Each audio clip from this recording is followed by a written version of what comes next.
क्या आप कृपया लाइक, शेयर और सब्सक्राइब कर सकते हैं? उसने 20 साल तक एक शूटर के रूप में काम किया। बड़ी मुश्किल से उसकी शक्तियां जागृत अवेकन हुई। लेकिन वह सबसे बेकार क्षमता थी, उपदेश सुनना, लिसनिंग टू टीचिंग्स। हालांकि दुनिया का नंबर 1 मार्शल आर्ट्स मास्टर उसके पास आ पहुंचा। तब से यह बेकार क्षमता एक अनमोल खजाने में बदल गई। अब उसे बस बात माननी थी और वह शक्तिशाली होता गया। एक ऐसे युग में जहां हर कोई अपनी शक्तियां जागृत कर रहा था, उसने मार्शल आर्ट्स के दम पर दुनिया को जीत लिया। कल तक वे दोनों अलग अलग युगों में थे और एक दूसरे के लिए पूरी तरह अजनबी थे। उसके गुरु हेवनली डेमन कल्ट लीडर ने प्राचीन काल में अपनी ताकत से दुनिया को जीत लिया था। लेकिन एक दिव्य कला का अभ्यास करते समय उनकी आत्मा शरीर से अलग हो गई। वह वापस अपने शरीर में नहीं जा सके। कोई भी उनकी मौजूदगी महसूस नहीं कर सकता था और वह किसी चीज को छू भी नहीं सकते थे। तभी अचानक उनके सामने एक ब्लैक होल दिखाई दिया, जिसने उनकी आत्मा को अंदर खींच लिया। आधुनिक युग में पार्क ह्यून्सू नाम का एक व्यक्ति था। इस जागृत शक्तियों के युग में वह उन 1% लोगों में से था जिनके पास कोई शक्ति नहीं थी। उसका एक छोटा भाई था जो लंबे समय से गंभीर रूप से बीमार था, अपने भाई की देखभाल करने में असमर्थ। उसने सोचा कि उसकी मौत के बाद सरकार उसके भाई की जिम्मेदारी लेगी। अभी उसने फंदा लगाया ही था कि कमरे में एक ब्लैक होल प्रकट हुआ। अगले ही पल हेवनली डेमन लीडर उस छेद से बाहर निकले और उन्होंने ह्यून्सू को बिस्तर पर गिरा दिया। मैं आखिरकार किसी इंसान को छू सकता हूं। वह यह देखकर बहुत हैरान थे। उन्होंने पास में रखे एक स्क्रीन को छूने की कोशिश की, लेकिन पाया कि वे उसे नहीं छू सकते। यह सब देखकर ह्यून्सू को लगा कि शायद वह उसे लेने आए कोई यमदूत हैं। डेमन लीडर ने गुस्से में उसके सिर पर एक हल्का सा प्रहार किया। उन्हें आश्चर्य हुआ कि वे केवल इसी व्यक्ति को छू सकते हैं, इसलिए वे तुरंत सड़क पर उड़कर गए। हालांकि वहां ऐसी बहुत सी चीजें थीं जो उन्होंने पहले कभी नहीं देखी थीं, लेकिन उस समय वे यह जानना चाहते थे कि क्या वे किसी और इंसान से संपर्क कर सकते हैं। उन्होंने घबराकर एक राहगीर को रोकने की कोशिश की, लेकिन वे उसे छू नहीं पाए। तब उन्हें एहसास हुआ कि वे केवल ह्यून्सू को ही छू सकते हैं। अचानक एक खिंचाव ने उन्हें वापस खींच लिया। उसी समय ह्यून्सू एक फोन कॉल रिसीव कर रहा था। यह हंटर किम हकुन का कॉल था, जो उसे एक सहायक सपोर्ट के रूप में काम करने का निमंत्रण दे रहे थे। काम मिलने के बाद ह्यून्सू ने चैन की सांस ली। यह एक रैंक पोर्टल था, जिसका वेतन उसके भाई के अस्पताल के खर्चों के लिए काफी था। वापस आए डेमन लीडर ने यह सब देखा और उन्होंने सीधे ह्यून्सू को पोर्टल की ओर खींच लिया। दोनों जल्दी ही मंजिल पर पहुंच गए। टीम लीडर द्वारा काम सौंपे जाने के बाद पूरी टीम पोर्टल के अंदर दाखिल हुई। पोर्टल के अंदर जाते समय डेमन लीडर ने महसूस किया कि यह एहसास बिल्कुल वैसा ही था जैसे ह्यून्सू उन्हें खींच रहा हो। पोर्टल के अंदर पहुंचने पर सबने देखा कि चारों ओर सूखी और फटी हुई जमीन थी। उनका पहला मिशन वहां के मुख्य तत्व एलिमेंट की पहचान करना था। तभी डेमन लीडर ने पानी की लहरों की कंपन महसूस की। वास्तव में मापने वाले यंत्र मीटर ने भी दिखाया कि मुख्य तत्व पानी था। जब सबको लगा कि यंत्र खराब है, तभी अचानक जमीन से भारी मात्रा में पानी निकला और देखते ही देखते पानी के स्तंभों से अनगिनत फिशमैन, मछली जैसे इंसान बाहर निकले। इस अचानक हमले ने सबको चौंका दिया। देखते ही देखते बहुत से लोग घायल हो गए। सामान्य तौर पर प्रवेश द्वार सुरक्षित क्षेत्र होता है, लेकिन अब रैंक हंटर्स भी पीछे हटने लगे थे। तभी एक हंटर ने ह्यून्सू से उसकी भाला स्पीयर निकालने को कहा। जैसे ही वह भाला उठा रहा था, एक फिशमैन ने ह्यून्सू पर हमला कर दिया। उसके पेट में एक गहरा घाव हो गया। जब वह मरने ही वाला था, तभी उस फिशमैन का सिर अचानक फट गया। दरअसल यह डेमन लीडर का वार था। कितना डरपोक इंसान है। बस ध्यान से देखो। डेमन लीडर की चाल किसी भूत की तरह थी और उनके वार बेहद सटीक थे। वे फिशमैन उनके सामने एक पल भी नहीं टिक पाए। अगले ही पल उन्होंने अपनी आंतरिक शक्ति इनर क्यूआई का उपयोग किया और अपना शक्तिशाली वार सोल डेमन इटर्नल सील छोड़ा। सामने के 50 गज के सभी दुश्मन पल भर में राख हो गए। सब इस ताकत को देखकर दंग रह गए और सबको लगा कि यह ह्यून्सू ने किया है। लेकिन वह तो अभी भी एक बिना शक्ति वाला इंसान था। तभी एक और भी विशाल फिशमैन प्रकट हुआ, जो शायद उन सबका नेता था। डेमन लीडर ने सीधे उस पर हमला किया, लेकिन पाया कि वे उसे छू नहीं पा रहे हैं। उनकी आंतरिक शक्ति क्यूआई खत्म हो चुकी थी। अब वे उन राक्षसों को भी नहीं छू सकते थे। यह देखकर फिशमैन लीडर ने सीधे ह्यूनसू पर हमला किया। ह्यूनसू ने मुश्किल से अपने हाथों से खुद को बचाया, लेकिन वह 10 मीटर दूर जा गिरा। वह जोर से एक बड़ी चट्टान से टकराया। अगर उस पर एक और हमला होता तो उसकी जान जाना तय था। सौभाग्य से डेमन लीडर ने चतुराई से अपना पैर ह्यूनसू के हाथ पर मारा।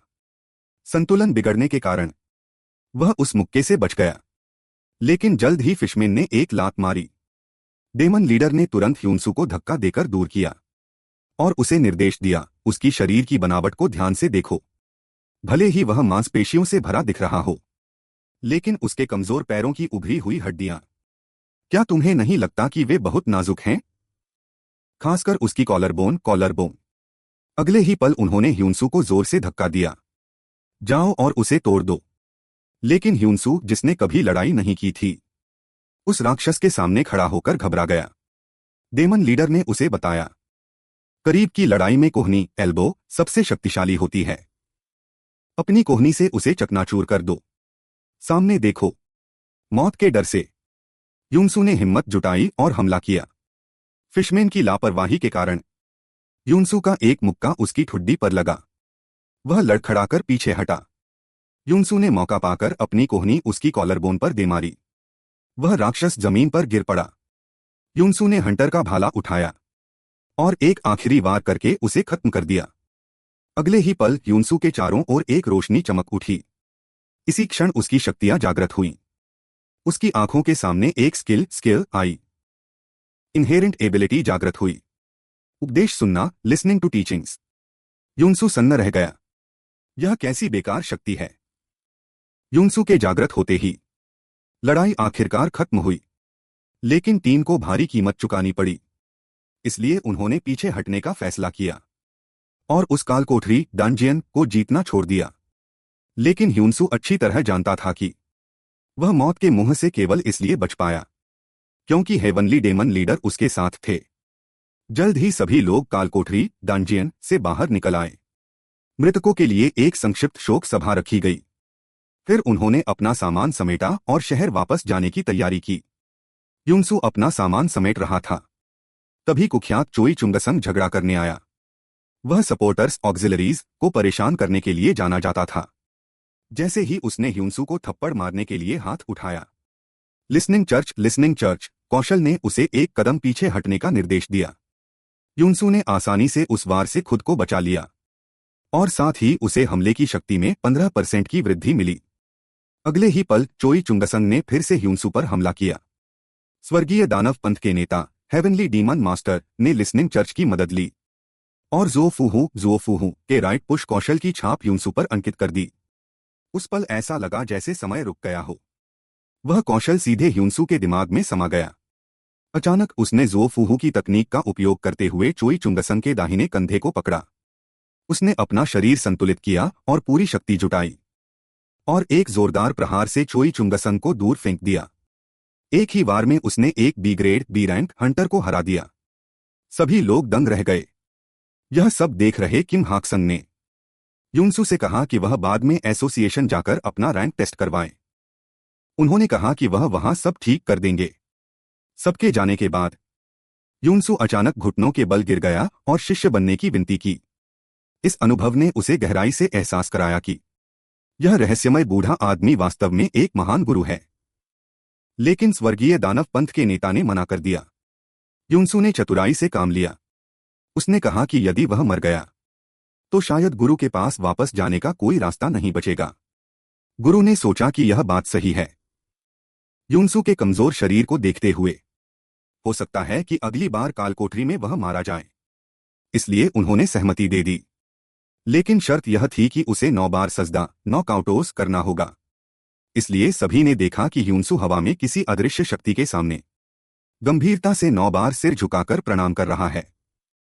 सबको लगा कि इस लड़के का दिमाग खराब हो गया है। दोनों घर वापस आ गए।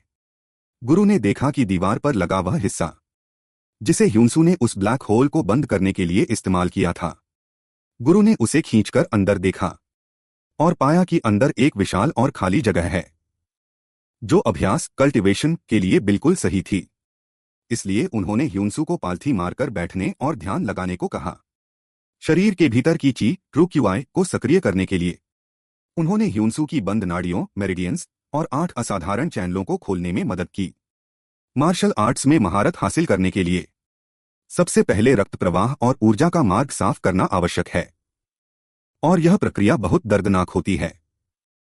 गुरु के जोरदार प्रहारों के बाद ह्यूनसू के शरीर से गंदगी का एक गुबार बाहर निकला। इस प्रक्रिया ने स्वर्गीय दानव पंथ के नेता को यह एहसास कराया कि ह्यूनसू का शरीर असामान्य रूप से प्रतिभाशाली है। इतने कम समय में उसकी नाड़ियां खुल गईं।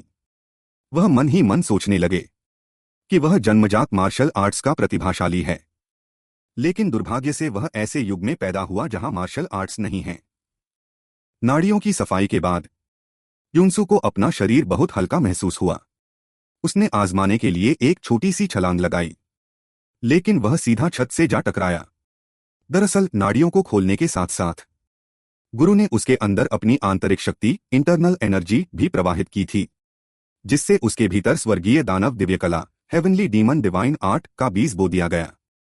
वास्तव में इस प्रक्रिया के दौरान 80% संभावना थी कि ह्यूनसू की जान चली जाती, लेकिन यदि वह इस आंतरिक शक्ति को सहन नहीं कर पाता तो वह कभी गुरु की कला नहीं सीख पाता। अगले दिन ह्यूनसू एसोसिएशन पहुंचा। रिसेप्शनिस्ट लड़की उसे देखकर इतनी उत्साहित हुई कि उसने फोटो खिंचवाने की इच्छा जताई। ह्यूनसू खुद भी पूरी तरह से हैरान था। जब वह टेस्टिंग रूम के बाहर पहुंचा तो वहां कोई और टेस्ट दे रहा था। उसने 687 अंक प्राप्त किए। उसका rank B grade B rank तय किया गया। वह सुनहरे बालों वाली लड़की इस स्कोर से संतुष्ट लग रही थी, लेकिन वह फिर से कोशिश करना चाहती थी। लेकिन विभाग के प्रमुख क्वोन ryuksu ने उसे मना कर दिया, क्योंकि ए ग्रेड ए रैंक के लिए 900 अंकों की आवश्यकता होती है। अंतर बहुत ज्यादा था। तभी ह्यूनसू अंदर आया। उसे यह देखकर हैरानी हुई कि वहां के लोग उसका बहुत स्वागत कर रहे हैं। उसे बाद में पता चला कि यह इसलिए था क्योंकि उसने चोई चुंगसन को सबक सिखाया था। अब वह सब समझ गया। इसके बाद ह्यूनसू ने टेस्टिंग सूट पहना और टेस्ट शुरू करने की तैयारी की। गुरु ने उसे निर्देश दिया कि कल वाली राइट पुश तकनीक का उपयोग करे और अपनी आंतरिक ऊर्जा क्यूआई को बाहर फेंके। साथ ही लिसनिंग चर्च कौशल को सक्रिय किया। ह्यूनसू ने तुरंत महसूस किया कि एक शक्तिशाली ऊर्जा उसकी मुट्ठी में केंद्रित हो गई है। उसने अपनी मुद्रा बनाई और पूरी शक्ति जुटाई और मशीन पर एक जोरदार प्रहार किया। उस प्रहार का प्रभाव इतना शक्तिशाली था कि पूरा कमरा जोर जोर से हिलने लगा। यहां तक कि क्वोन ryuksu, जो हजारों टेस्ट देख चुके थे, वह भी पूरी तरह दंग रह गए। स्कोर 1120 अंक आया था। यह स्पष्ट रूप से एक A grade A rank score था। इसके बाद शारीरिक क्षमता स्टैमिना का टेस्ट था। ह्यूनसू ने वही तरीका अपनाया और 1377 अंक प्राप्त किए। यह भी ए ग्रेड था। उसके बाद के सभी टेस्ट में उसके परिणाम ए ग्रेड ही रहे। इसका मतलब था कि बाकी टेस्ट न भी दिए जाएं, तो भी उसे ए ग्रेड ही माना जाएगा। अंतिम चरण सिमुलेटेड बैटल नकली लड़ाई था। जब ह्यूनसू सिमुलेशन रूम में पहुंचा तो उसकी मुलाकात उसी लड़की से हुई। वह काफी घायल लग रही थी। ऐसा लगता था कि सिमुलेटेड बैटल आसान नहीं है, और वास्तव में ऐसा ही था। सिमुलेशन रूम को S grade S rank Hunter Anderson walker ने खुद डिजाइन किया था। यह कुल 10 चरणों में विभाजित था। चूंकि ह्यूनसू ए ग्रेड था, इसलिए उसने चौथे चरण से शुरुआत की। जैसे ही उपकरण चालू हुए, ह्यूनसू एक आभासी दुनिया वर्चुअल स्पेस में प्रवेश कर गया। पेड़ों की पत्तियों से छनकर धूप जमीन पर गिर रही थी, जो बिल्कुल एक असली उष्णकटिबंधीय वर्षावन रेन फॉरेस्ट जैसा था। लेकिन स्वर्गीय दानव पंथ के नेता की नजर में यह केवल एक जटिल जादुई चक्र अरे था। अगले ही पल एक भयानक राक्षस, जिसका मुंह खुला हुआ था, उनकी ओर झपटा। गुरु ने स्वाभाविक रूप से मुक्का चलाया, लेकिन वह राक्षस को छू नहीं पाए। जब से वह कालकोठरी में आए थे, वह राक्षसों को स्पर्श करने में असमर्थ थे। अगले ही पल पीछे से एक जोरदार धमाका हुआ। ह्यूनसू ने एक ही मुक्के में राक्षस का काम तमाम कर दिया। लेकिन खुशी अभी खत्म भी नहीं हुई थी कि तुरंत 3 और वैसे ही राक्षस आ गए। गुरु ने ह्यूनसू को लुढ़कने रोल के लिए कहा और साथ ही लिसनिंग चर्च कौशल सक्रिय हुआ। वह राक्षसों के हमले से सफलतापूर्वक बच गया। जैसे ही राक्षस दोबारा हमला करने वाले थे, एक विशाल पैर ने उन्हें कुचलकर मांस का लोथड़ा बना दिया। वह वास्तव में एक विशाल दैत्य जायंट था। इससे पहले कि ह्यूनसू कुछ समझ पाता, उस दैत्य ने अपना विशाल मुक्का ऊपर उठाया और तेजी से ह्यूनसू की ओर चलाया। ह्यूनसू ने जल्दी से झुककर खुद को मुश्किल से बचाया। कोई रास्ता न देख उसने फिर से गुरु से मदद मांगी, लेकिन इस बार गुरु ने उसे नजरअंदाज कर दिया और कहा कि यह उसके अपने स्तर को समझने का एक अच्छा अवसर है। विवश होकर ह्यूनसू को भागना बंद करना पड़ा। उसने खुद ओगर नरभक्षी पर हमला किया। उसने अपनी सबसे शक्तिशाली किक लात से शुरुआत की। ओगर की जांघ से कड़कने की आवाज आई। हड्डियों के टूटने की कड़कड़ाहट सुनाई दी, लेकिन कुछ ही समय में वह पूरी तरह ठीक हो गया। उसने झपटकर ह्यूनसू को पकड़ लिया। उसकी हथेली ने जोर से जकड़ना शुरू कर दिया। ह्यूनसू ने दर्द सहा। उसने खुद को बेहोश होने से बचाने की पूरी कोशिश की। फिर उसने अपनी सांसें नियंत्रित की और खुद को शांत करने का प्रयास किया।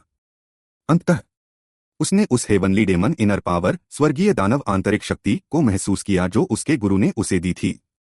उसने तेजी से उस आंतरिक शक्ति को पूरे शरीर में फैला दिया।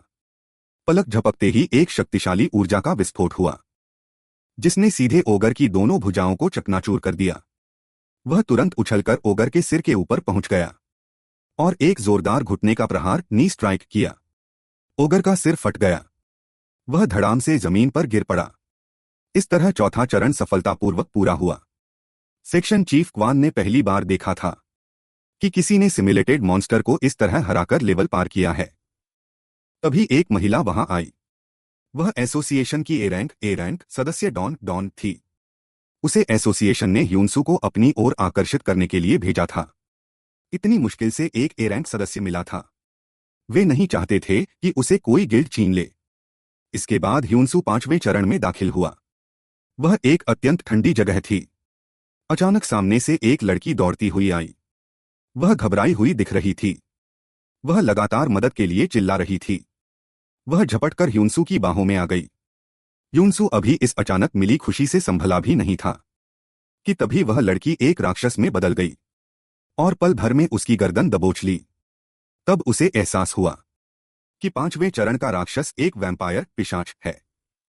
इसी समय बाहर से देख रही ली मिनेर ह्यूनसू को लेकर बहुत उत्सुक थी, क्योंकि उसकी लड़ाई का तरीका उसे बहुत अव्यावहारिक लग रहा था, जैसे किसी फिल्म के मार्शल आर्ट्स हों।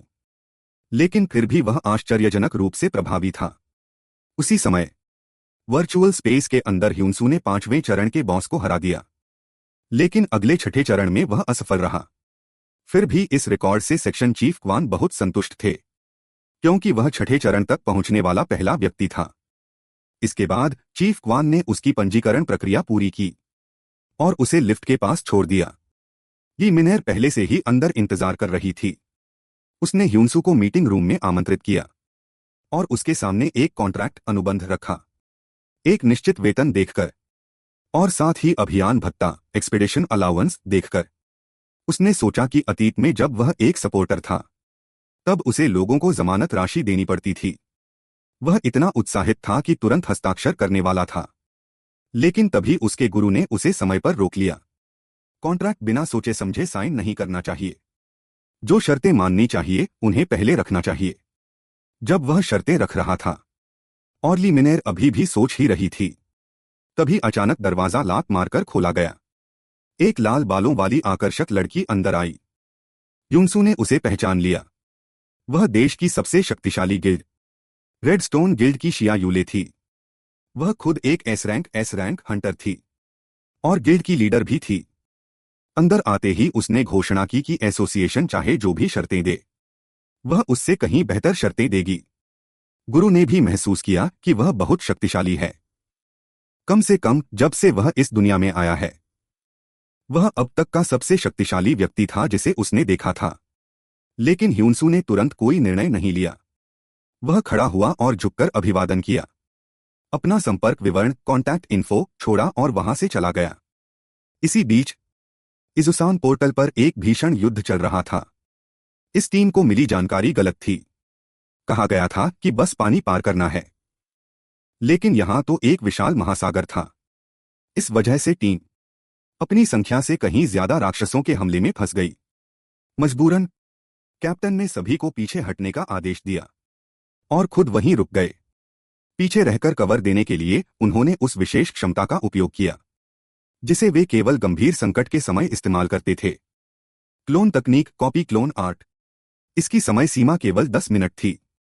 यह एक अचूक तकनीक थी जो एस रैंक के बराबर मुकाबला कर सकती थी। कैप्टन की सुरक्षा के कारण टीम के सभी सदस्य सुरक्षित किनारे तक पहुंच गए, लेकिन कैप्टन का असली शरीर अभी बाहर नहीं आया था।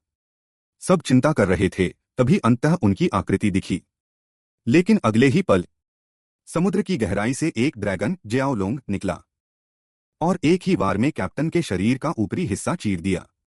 दूसरी ओर घर लौटे ह्यूंसू इस समय पूरी तरह हैरान था, क्योंकि इस बार उसके गुरु ने उसे एक ट्रांसेंडेंट अतिमानवीय कौशल सिखाया था। हेवनली डेमन सोवरेन स्टेप्स, स्वर्गीय दानव सम्राट कदम। सामान्य कौशल केवल 5 स्तरों में विभाजित होते हैं, लेकिन ट्रांसेंडेंट कौशल उन 5 स्तरों से परे एक पौराणिक लेजेंडरी कौशल है।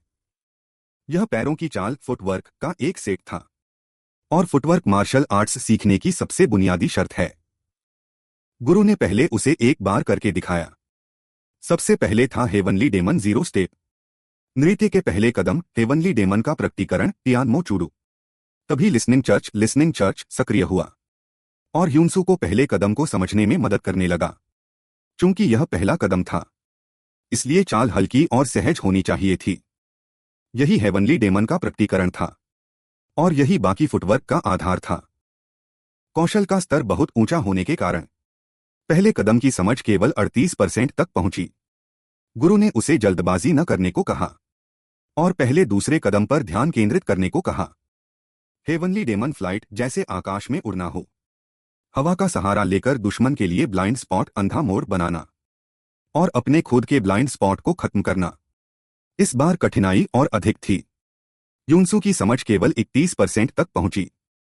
यदि पहले 2 कदम महारत हासिल कर लिए जाएं, तो गुरु की विशेष मार्शल आर्ट का उपयोग किया जा सकता है। वेव हेवनली डेमन फिस्ट के पहले 6 प्रहार और वेव हेवनली डेमन फिस्ट भी एक ट्रांसेंडेंट कौशल था। इसके बाद गुरु ने तीसरा कदम दिखाया।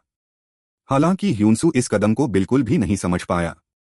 उसकी समझ 0% थी, क्योंकि इस कदम के दौरान गुरु की गति इतनी तेज थी कि उसे आंखों से पकड़ना असंभव था। वह पलक झपकते ही ह्यूंसू के पीछे पहुंच गए।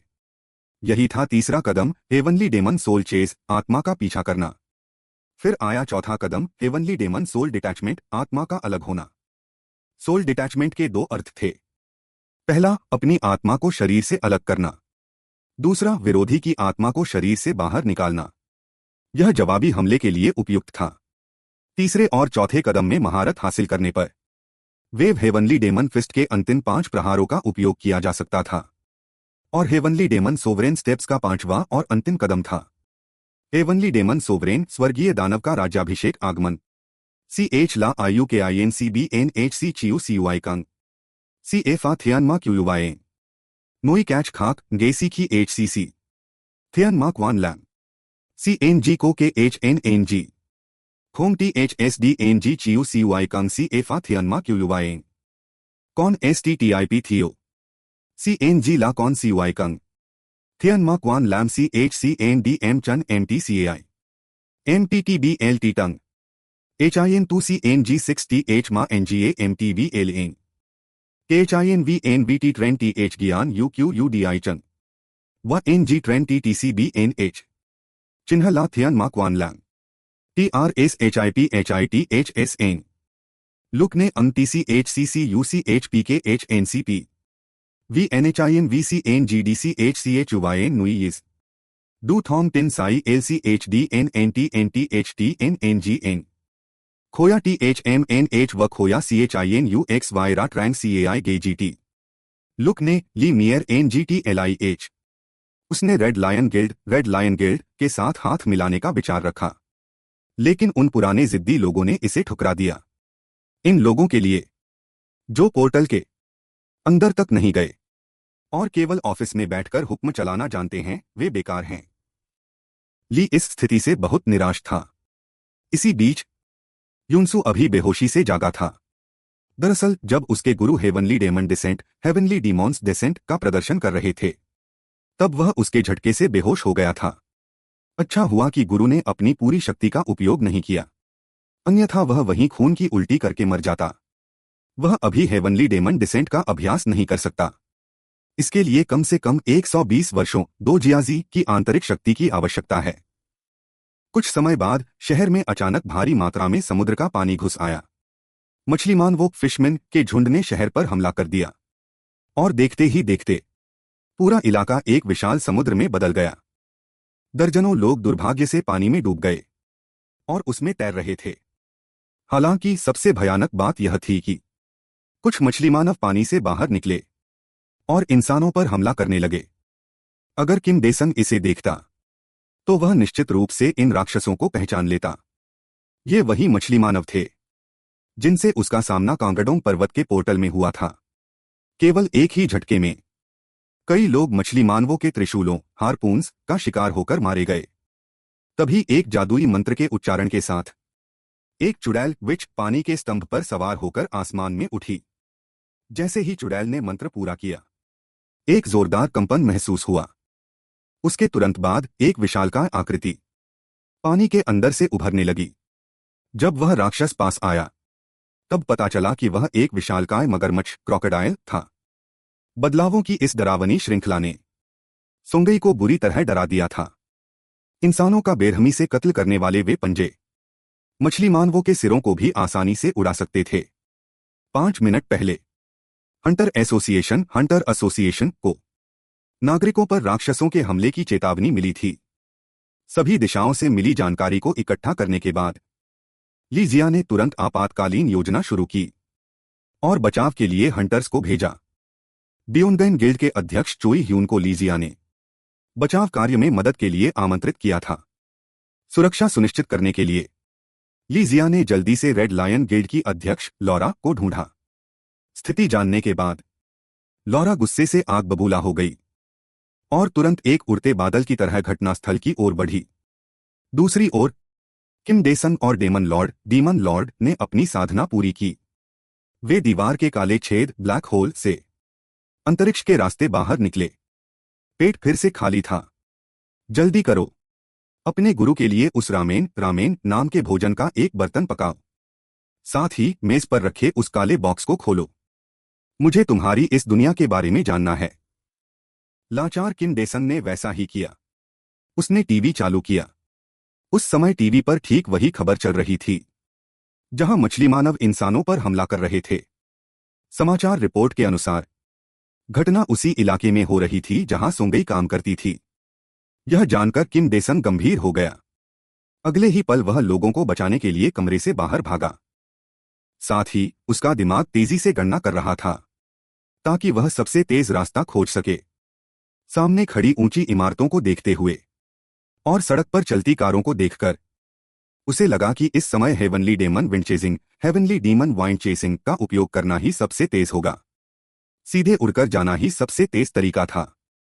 उसने तुरंत अपने पैरों को मोड़कर शक्ति संचित की और पैरों से जोरदार धक्का दिया। वह एक तीर की तरह तेजी से पास की एक इमारत पर कूद गया। केवल कुछ ही छलांगों में वह छत पर पहुंच गया। वह एक इमारत से दूसरी इमारत पर तेजी से कूदते हुए अपनी मंजिल की ओर बढ़ा। डेमन लॉर्ड उसके पीछे पीछे आ रहा था। इस लड़के ने पिछले कुछ दिनों में अच्छा सीखा है, काफी काबिल हो गया है। इस समय सड़क पर कुछ मछलीमानवों ने बियोनगैन हंटर को सड़क के किनारे एक लोहे के खंभे के पास घेर लिया था। सौभाग्य से मदद के लिए आए अन्य हंटर्स भी समय पर पहुंच गए। बिना कुछ बोले एक हंटर ने अपनी भारी तलवार से हाफ मून स्लैश किया और 2 मछलीमानवों के 2 टुकड़े कर दिए। जब वह तलवारबाज हंटर अपनी जीत पर गर्व कर रहा था, तब उसे पता नहीं था कि पीछे से एक मछलीमानव उसकी ओर कूद रहा था। जब हंटर को खतरे का एहसास हुआ और उसने तलवार घुमानी चाहिए, तब तक मछलीमानव बिल्कुल करीब पहुंच चुका था। संकट की उस घड़ी में एक तीर स्वॉर्ड एरो तेजी से आया और मछली मानव के सिर पर लगा। उसके बाद एक विस्फोट हुआ जिसने मछली मानव को राख में बदल दिया। दरअसल यह पास ही खड़ी एक सुनहरे बालों वाली महिला हंटर की मदद थी, लेकिन मछली मानव उस महिला हंटर के हमले से क्रोधित हो गए। तुरंत 3 मछली मानवों ने अपनी दिशा बदली और पानी से कूदकर उसकी ओर झपटे। महिला हंटर ने बिजली की तेजी से अपना धनुष चलाया और एक ही समय में तीनों मछली मानवों को तीरों से भेद दिया। यह देखकर अन्य हंटर दंग रह गया। उसने अंगूठा दिखाकर उसकी तारीफ की, लेकिन तभी हालात बदल गए। एक खून जैसी लाल रोशनी चमकी और उस भारी तलवार वाले हंटर का सिर एक विशाल मगरमच्छ ने पकड़ लिया और उसे हवा में उछाल दिया। इस अचानक हुए हमले से महिला हंटर की आंखें फटी की फटी रह गईं। उसने तुरंत मगरमच्छ पर तीरों की बौछार कर दी। तभी बियोनगैन हंटर उसके पीछे कूदा और जबरदस्ती मोटर बोट की दिशा बदल दी। एली, उतावले मत बनो, हम उस मगरमच्छ का मुकाबला नहीं कर सकते, चलो यहां से। एली को अब इस बात का एहसास हुआ और उसने पूरी रफ्तार से मोटर बोट चलाते हुए बियोनगैन हंटर के साथ वहां से भागना शुरू किया। कुछ दूरी पर मगरमच्छ को नियंत्रित करने वाली चुड़ैल धीरे धीरे पानी की सतह पर आई। मेरे प्यारे बच्चे, उनका पीछा करो और उन्हें खा जाओ। हंटर जितना शक्तिशाली होगा उतनी ही अधिक ऊर्जा वह प्रदान करेगा। देखते ही देखते वे दोनों उस मगरमच्छ के द्वारा निगले जाने ही वाले थे। अचानक जिन डैचिंग आसमान से नीचे उतरे। उनके साथ एक प्रचंड और शक्तिशाली वेग था। उन्होंने एक जोरदार मुक्का सीधे जुजियाओ पर मारा, जिससे अचानक चारों ओर पानी की फुहारें उड़ गईं। हे भगवान, यह कौन है जिसने सिर्फ एक प्रहार में जुजियाओ को ढेर कर दिया? बेवकूफ लड़के, जुजियाओ अभी मरा नहीं है। मैं अभी भी उसकी ऊर्जा की लहरों को महसूस कर सकता हूं। जैसे ही ये शब्द खत्म हुए, जुजियाओ पानी की सतह से उछला और जिन दाचेंग पर झपटा, लेकिन उसने आसानी से बचकर खुद को बचा लिया। जब पहला हमला नाकाम रहा, जुजियाओ चिल्लाते हुए फिर से उसकी ओर लपका, लेकिन जिन दाचेंग ने अपनी फैंटोम फ्लैश तकनीक का उपयोग किया और वह बार बार बच निकला। अचानक उसे अपने पैरों में एक तेज दर्द महसूस हुआ, जिससे जिन दाचेंग की भौहें तन गईं। वास्तव में लगातार मूवमेंट स्किल्स का उपयोग करने के कारण उसके पैर दबाव नहीं झेल पाए और उनमें तकलीफ होने लगी। इस लड़के का वास्तविक युद्ध अनुभव लगभग शून्य है।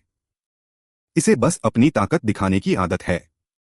भले ही वह उसे डांट रहे थे, लेकिन गुरु होने के नाते मोजुन ने आगे बढ़कर उसे चेतावनी दी। ओ बेवकूफ लड़के, इस समय तुम्हें स्वर्गीय असुर आंतरिक शक्ति हेवनली डीमन इनर पावर का उपयोग करना चाहिए, ताकि तुम अपने शरीर के हर हिस्से को मजबूत कर सको। बूढ़े, आपने यह बात अब क्यों बताई? जिन दाचेंग ने तुरंत अपनी शक्ति का उपयोग किया और स्वर्गीय असुर आंतरिक शक्ति से अपने शरीर को मजबूत किया। फिर उसने जुजियाओ के पेट पर जोरदार प्रहार करने शुरू किए, जिससे जुजियाओ दर्द से कराहने लगा। इससे जिन दाचेंग का आत्मविश्वास बहुत बढ़ गया। उसने तुरंत अपने पैरों से जोर से धक्का दिया और जुजियाओ के सबसे नरम हिस्से, उसकी ठुड्डी पर जोरदार प्रहार करने की योजना बनाई। इस समय थोड़ी दूर पर जुजियाओ को नियंत्रित करने वाली चुड़ैल विच ने जिन दाचेंग की ताकत को महसूस किया। उसने घबराकर जादू पढ़ा ताकि जुजियाओ की ऊर्जा को फिर से भरा जा सके। अचानक जुजियाओ की आंखों में सुनहरी रोशनी चमक उठी। उसका शरीर तेजी से घूमा और उसकी पूंछ ने जिन दाचेंग पर जोरदार प्रहार किया। जिन दाचेंग समय पर बच नहीं पाया। वह उड़कर पास की एक इमारत से जा टकराया और दीवार के अंदर गहराई तक धंस गया। वह पूरी तरह शांत हो गया। वास्तव में वह चुड़ैल ही थी जो इस विशाल मछली जायंट शार्क को नियंत्रित और ठीक कर रही थी। जैसे ही वह विशाल मछली आगे बढ़ी ताकि वह जिन दाचेंग को एक बार में निगल सके, तभी एक अत्यंत शक्तिशाली और आक्रामक आभा ऑरा करीब आने लगी, जिससे चुड़ैल ने पीछे मुड़कर देखा। वह यूला थी। अपने पसंदीदा ग्रेड हंटर को इस बुरी हालत में देखकर वह गुस्से से आग बबूला हो गई। उसके पूरे शरीर में ऊर्जा उमड़ने लगी। उसने अपनी गति का उपयोग किया और जुजियाओ की ओर झपटी।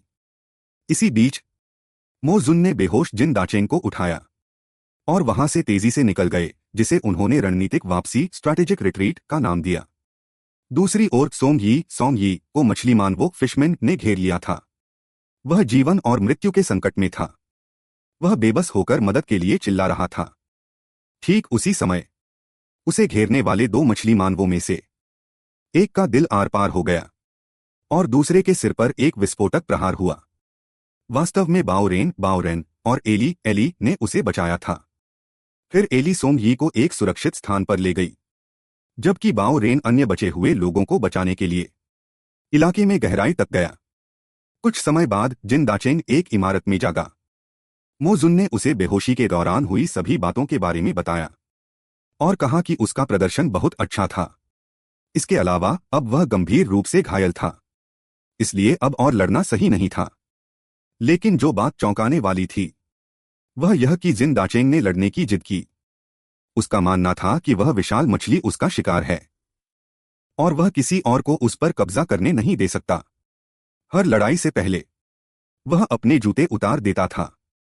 केवल तभी उसकी सील खुलती थी, जैसे कोई निडर व्यक्ति जो सब कुछ दांव पर लगा देता है और दुश्मन से अंत तक लड़ता है। इस समय चालाक चुड़ैल और जुजियाओ पानी में छिप गए थे और उनका पता नहीं चल रहा था। इससे यूला का गुस्सा और बढ़ गया क्योंकि उसे गुस्सा निकालने का मौका नहीं मिल रहा था। अगर तुम्हें लुकाछिपी खेलना पसंद है तो ठीक है, मैं तुम्हें ऐसी जगह ले जाऊंगी जहां छिपने की कोई जगह न हो।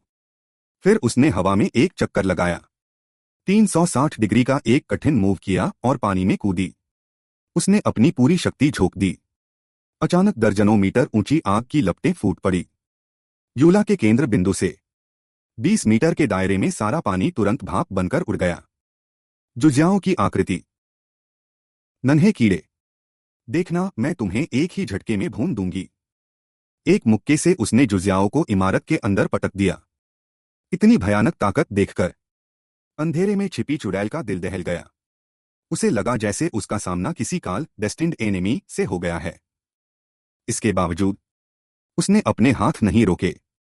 वह लगातार जादू के मंत्र पढ़ रही थी ताकि जुजियाओं के घावों को ठीक किया जा सके। इस हरकत ने स्वाभाविक रूप से यूला का ध्यान खींचा। मुझे पता था कि जब तक यह कीड़ा घायल नहीं होगा तुम बाहर नहीं आओगी। मैं बहुत देर से तुम्हारा इंतजार कर रही हूं। यह कहते हुए उसके चेहरे पर एक तिरस्कारपूर्ण मुस्कान आई। उसने चुड़ैल की ओर चुटकी बजाई। आग का एक भंवर अचानक चुड़ैल की ओर बढ़ा और उसे निगल लिया। चुड़ैल को चिल्लाने तक का मौका नहीं मिला और वह राख में बदल गई। उसी समय जिन दाचेंग जब बेहोशी से जागा तो वह लगातार राक्षसों को मारने की बात कर रहा था, क्योंकि पोर्टल से निकले इन्हीं राक्षसों की वजह से उसने अपने माता पिता को खो दिया था। उसका छोटा भाई जो किस्मत से बच गया था वह भी अस्पताल में पड़ा था और केवल वेंटिलेटर के सहारे जीवित था। अब जब उसके पास राक्षसों को अपने हाथों से मारने की शक्ति थी, इसलिए जिन दाचेंग इतना जुनूनी हो गया था। वह राक्षसों से बदला लेने के लिए दृढ़ था। यह देखकर मो जुन कुछ देर के लिए सोच में पड़ गए। वास्तव में पिछले कुछ दिनों के संपर्क से मो जुन के मन में जिन दाचेंग के लिए काफी सम्मान था। न केवल उसका शरीर युद्ध कला के लिए उपयुक्त था, बल्कि उसकी स्वाभाविक प्रतिभा भी काफी अच्छी थी। उन्हें लगा कि उसमें बस एक योद्धा के जुनून की कमी थी। लेकिन अब जिन दाचेंग की आंखों में दृढ़ संकल्प और जुनून देखकर मो जुन ने उसकी मदद करने का फैसला किया। उन्होंने एक गुप्त विधि का उपयोग करके उसके शरीर की स्वर्गीय असुर आंतरिक शक्ति को सक्रिय किया और अस्थायी रूप से स्वर्गीय असुर देह हेवनली डीमन बॉडी को जगा दिया। लेकिन इसके लिए उसे गंभीर परिणामों का सामना भी करना होगा। चुड़ैल का नियंत्रण खोने के बाद जुजियाओ और भी अधिक हिंसक हो गया। अब वह केवल अपनी पशु प्रवृत्ति एनिमल इंस्टिंक्ट के सहारे यूला से लड़ रहा था। लड़ाई को जल्द से जल्द खत्म करने के लिए और नागरिकों की जान बचाने के लिए यूला पूरी ताकत से ऊपर कूदी ताकि एक ही बार में उसका अंत कर सके। लेकिन जुजियाओ भी शायद एक मौके का इंतजार कर रहा था। उसने यूला की ओर एक शक्तिशाली आग जैसी सांस ब्रेथ अटैक छोड़ी।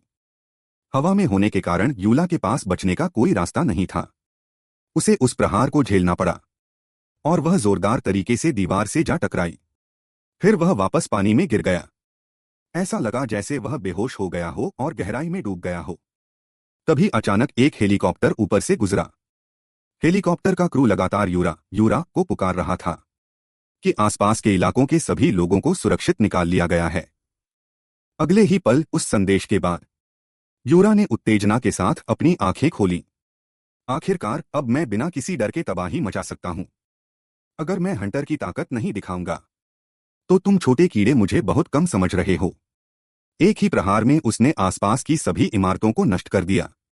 जो कोई भी रास्ते में आया वह पूरी तरह भाप बनकर उड़ गया। यूरा ने मजाक उड़ाते हुए उस राक्षस फोकस मॉन्स्टर की ओर देखा। छोटे कीड़े, अब देखते हैं कि तुम कैसे बचते हो। जब यूरा उस राक्षस को खत्म करने ही वाला था तभी जिन दाचेंग अचानक यूरा के बगल में प्रकट हुआ और उसने उसे रोक दिया। रास्ते में ट्रैफिक जाम था, चलना मुश्किल हो गया था। तभी वह महिला अचानक सड़क किनारे एक खेल सामग्री की दुकान में घुसी और 18 किलोग्राम का एक भारी लोहे का गोला केटल बेल खरीदा। फिर उसने अपनी कलाई घुमाई और उसका अभ्यास शुरू कर दिया। उसकी कुशलता से वह 18 किलो का गोला पागलों की तरह घूमने लगा। अगले ही पल लीजिया ने उस गोले के हैंडल को मजबूती से पकड़ा और एक ऊंची छलांग लगाई। वह उसे लेकर हवा में उड़ गई और तेजी से उस इलाके की ओर बढ़ी जहां जिन दाचेंग था। जिन दाचेंग ने यूरा को रोका और संकेत दिया कि अब उसकी बारी है। लेकिन यूरा, जिसने अभी अभी उस राक्षस के हाथों हार झेली थी, अपना बदला लेना चाहता था। इसलिए वह नहीं चाहता था कि जिन दाचेंग बीच में आए। वह मना करने ही वाला था। तभी उसे जिन दाचेंग के शरीर से निकलने वाला भारी दबाव ऑरा महसूस हुआ। इससे पहले कि वह कुछ समझ पाता, उसके बगल में एक बर्फ का विस्फोट, आइस एक्सप्लोजन हुआ। इतना तेज मैं उसकी परछाई तक नहीं देख पाया। मुझे लगा था कि मैंने उसकी ताकत का गलत अंदाजा लगाया है और उसे स्पेशल ग्रेड माना था। लेकिन अब लगता है कि उसकी असली ताकत इससे कहीं ज्यादा है। जिन दाचेंग ने घोस्टली फ्लैश का उपयोग कर राक्षस के सामने प्रकट होकर अपनी हेवनली डीमन आंतरिक शक्ति को सक्रिय किया और गॉड डिस्ट्रॉइंग स्ट्राइक का प्रहार किया। यह प्रहार सीधे राक्षस की गर्दन के संवेदनशील हिस्से पर लगा। प्रहार इतना शक्तिशाली था कि राक्षस सीधे जमीन पर जा गिरा। उसके मुंह से खून की उल्टियां होने लगीं।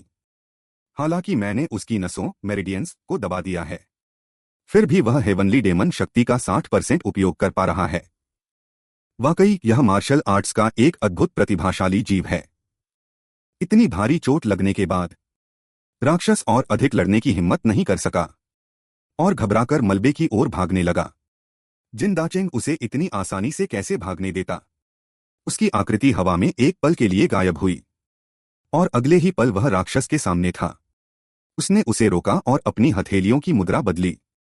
हथेलियों की लहरें उठीं और गॉड डिस्ट्रॉयर पंच की दूसरी तकनीक जोरदार तरीके से गिरी, जो सीधे राक्षस के सिर पर लगी। इससे राक्षस का सिर चकरा गया और वह पूरी तरह होश खो बैठा। लेकिन इस दर्द ने राक्षस के अंदर के गुस्से को जगा दिया। उसने अपना शरीर ऊपर उठाया, अपना भयानक मुंह खोला और जिन दाचेंग पर झपट्टा मारा। इस समय जिन दाचेंग गुस्से में तो था, लेकिन उसने अपना धैर्य नहीं खोया। उसने अपनी फुर्ती का इस्तेमाल किया और राक्षस के शरीर के चारों ओर तेजी से घूमते हुए उसके हमलों से बचता रहा। पलक झपकते ही जिन दाचेंग फिर से राक्षस के सामने आ गया। गॉड डिस्ट्रॉयर पंच की तीसरी तकनीक तैयार थी और फिर एक जोरदार मुक्का मारा गया। राक्षस का सिर तुरंत फट गया। पूरी शक्ति के साथ हेवनली डेमन आंतरिक शक्ति निरंतर बहने लगी, जो राक्षस के पूरे शरीर में समा गई। देखते ही देखते दर्जनों मीटर लंबा वह राक्षस पूरी तरह राख में बदल गया। इस चौंकाने वाले दृश्य को देखकर यूरा दंग रह गई। उसी समय लोहे के गोले को पकड़कर उड़ती हुई आ रही लीजिया ने भी यह दृश्य देखा, लेकिन उसकी प्रतिक्रिया अलग थी। वह जिन दाचेंग के प्यार में पागल हो गई। ऐसा लग रहा था जैसे उसने अपने और जिन दाचेंग के होने वाले बच्चों के नाम भी सोच लिए हों। तभी जिन दाचेंग अचानक रुक गया, क्योंकि उसे संकेत मिला कि उसकी शक्ति का विपरीत प्रभाव बैकलैश आने वाला है। इससे पहले कि वह कुछ कर पाता, उसके शरीर के अंदर का रक्त प्रवाह उल्टा होने लगा और उसने जोर से खून की उल्टी की। वह बेहोश हो गया और दर्जनों मीटर की ऊंचाई से सीधे नीचे गिरा। दोनों लड़कियों ने यह देखा और उसे बचाने के लिए तुरंत आगे बढ़ी। जैसे जैसे और हंटर आए, सभी राक्षसों को एक एक करके खत्म कर दिया गया। शहर का संकट समाप्त हो गया। फेंग यी को सुरक्षित घर पहुंचाया गया, जहां वह अपने छोटे भाई बहनों से मिली। हमारा महान नायक जिन दाचेंग अस्पताल में 2 दिन तक बेहोश रहने के बाद होश में आया, लेकिन ऐसा लगता है कि वह अपनी पिछली बहादुरी को भूल गया था।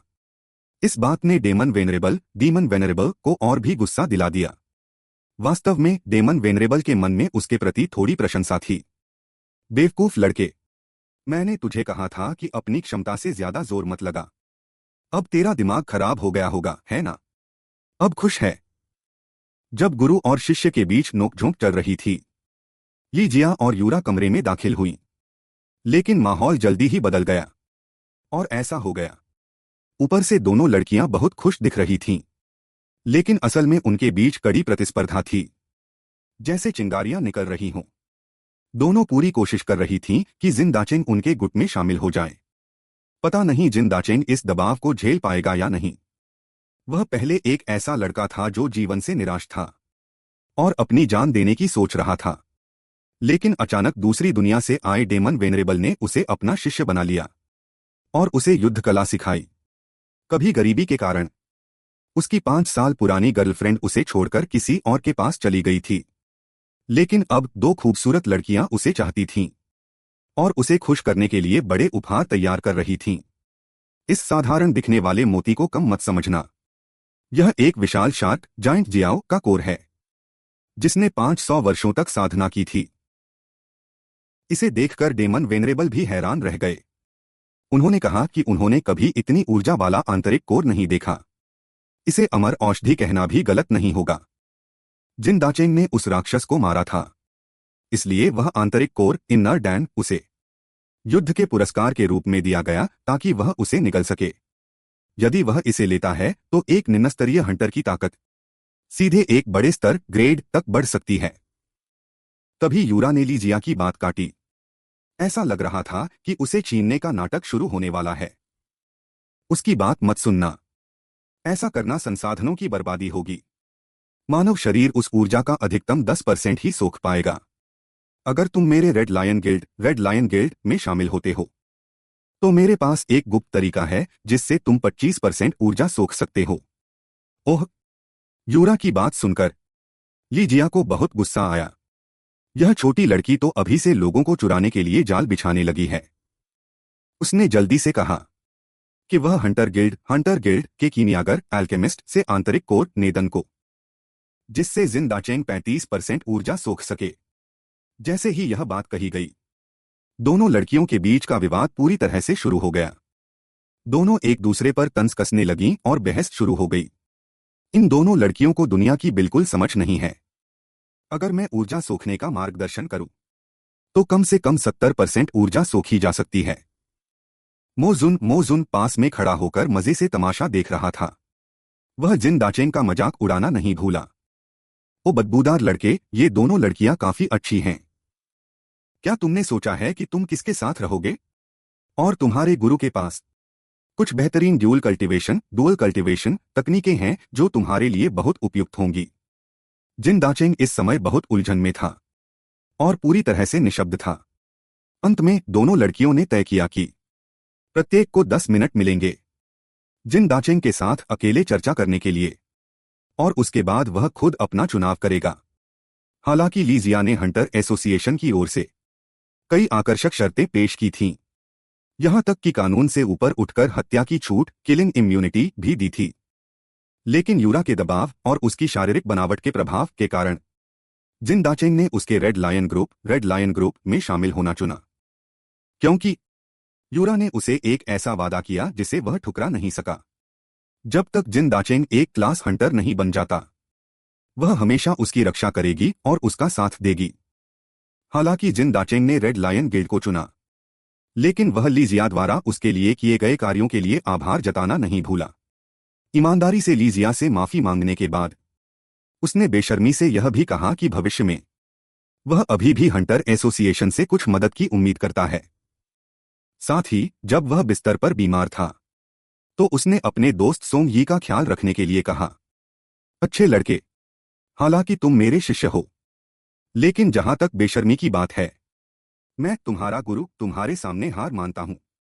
अब दृश्य सोंग यी के घर की ओर मुड़ता है। आज भले ही सप्ताहांत वीकेंड था, लेकिन सोंग यी हमेशा की तरह सुविधा स्टोर कॉन्वेनियंस स्टोर जाने वाला था। उसके छोटे भाई और बहन को भी जल्दी जगाना पड़ा ताकि उनके दिन की शुरुआत हो सके।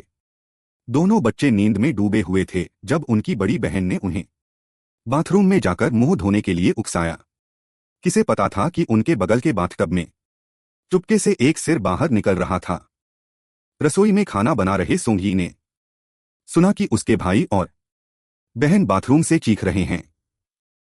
एक ताकतवर मछली मानव फिशमैन पीछा कर रहा था। घबराए हुए भाई और बहन बाथरूम से बाहर भागे।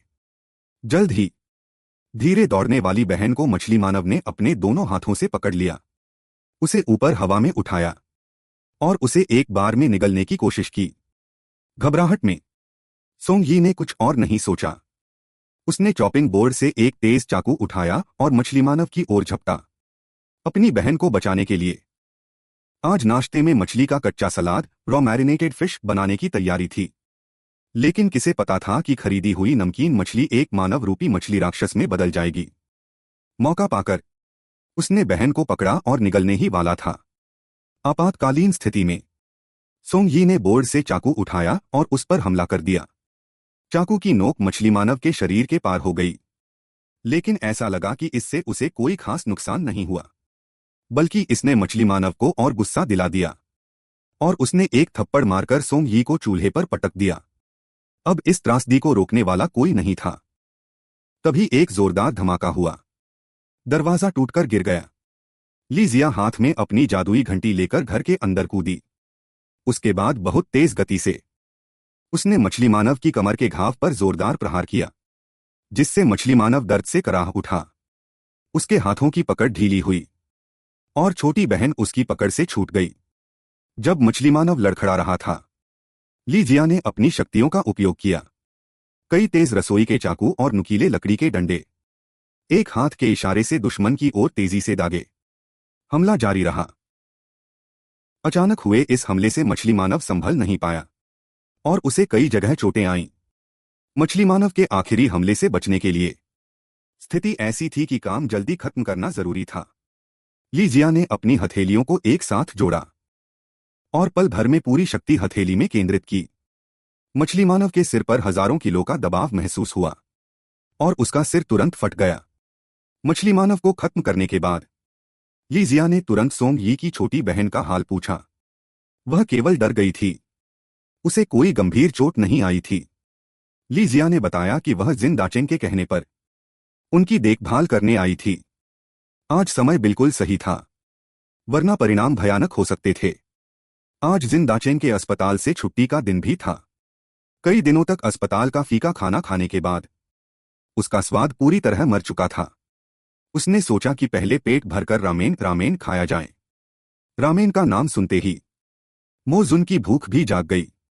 उसने तुरंत अपनी डेमोन विंड डीमन वाइंड तकनीक का उपयोग कर जिन दाचेंग को उठाया और हवा में उड़ते हुए निकल गया। इस बीच जिन दाचेंग बहुत बोर महसूस कर रहा था। यह बूढ़ा तो सच में रामेन का दीवाना है। गुरु और शिष्य ने एक दूसरे से होड़ करते हुए देखते ही देखते रामेन का एक बड़ा कटोरा खत्म कर दिया। जिन दाचेंग के घर की दीवार पर बने ब्लैक होल स्पेस के अंदर गुरु और शिष्य एक दूसरे के सामने पालथी मारकर बैठ गए। ओ बदबूदार लड़के, जब तू उस मछली राक्षस से लड़ रहा था तब तूने 3 तरह की मार्शल आर्ट तकनीकों का उपयोग किया। वे ऐसी तकनीकें थीं जो मैंने तुझे कभी नहीं सिखाई। क्या तूने पिछले पीढ़ी के डेमोन उत्तराधिकारियों की विरासत यादें इनहेरिटेंस मेमोरीज सक्रिय कर ली हैं?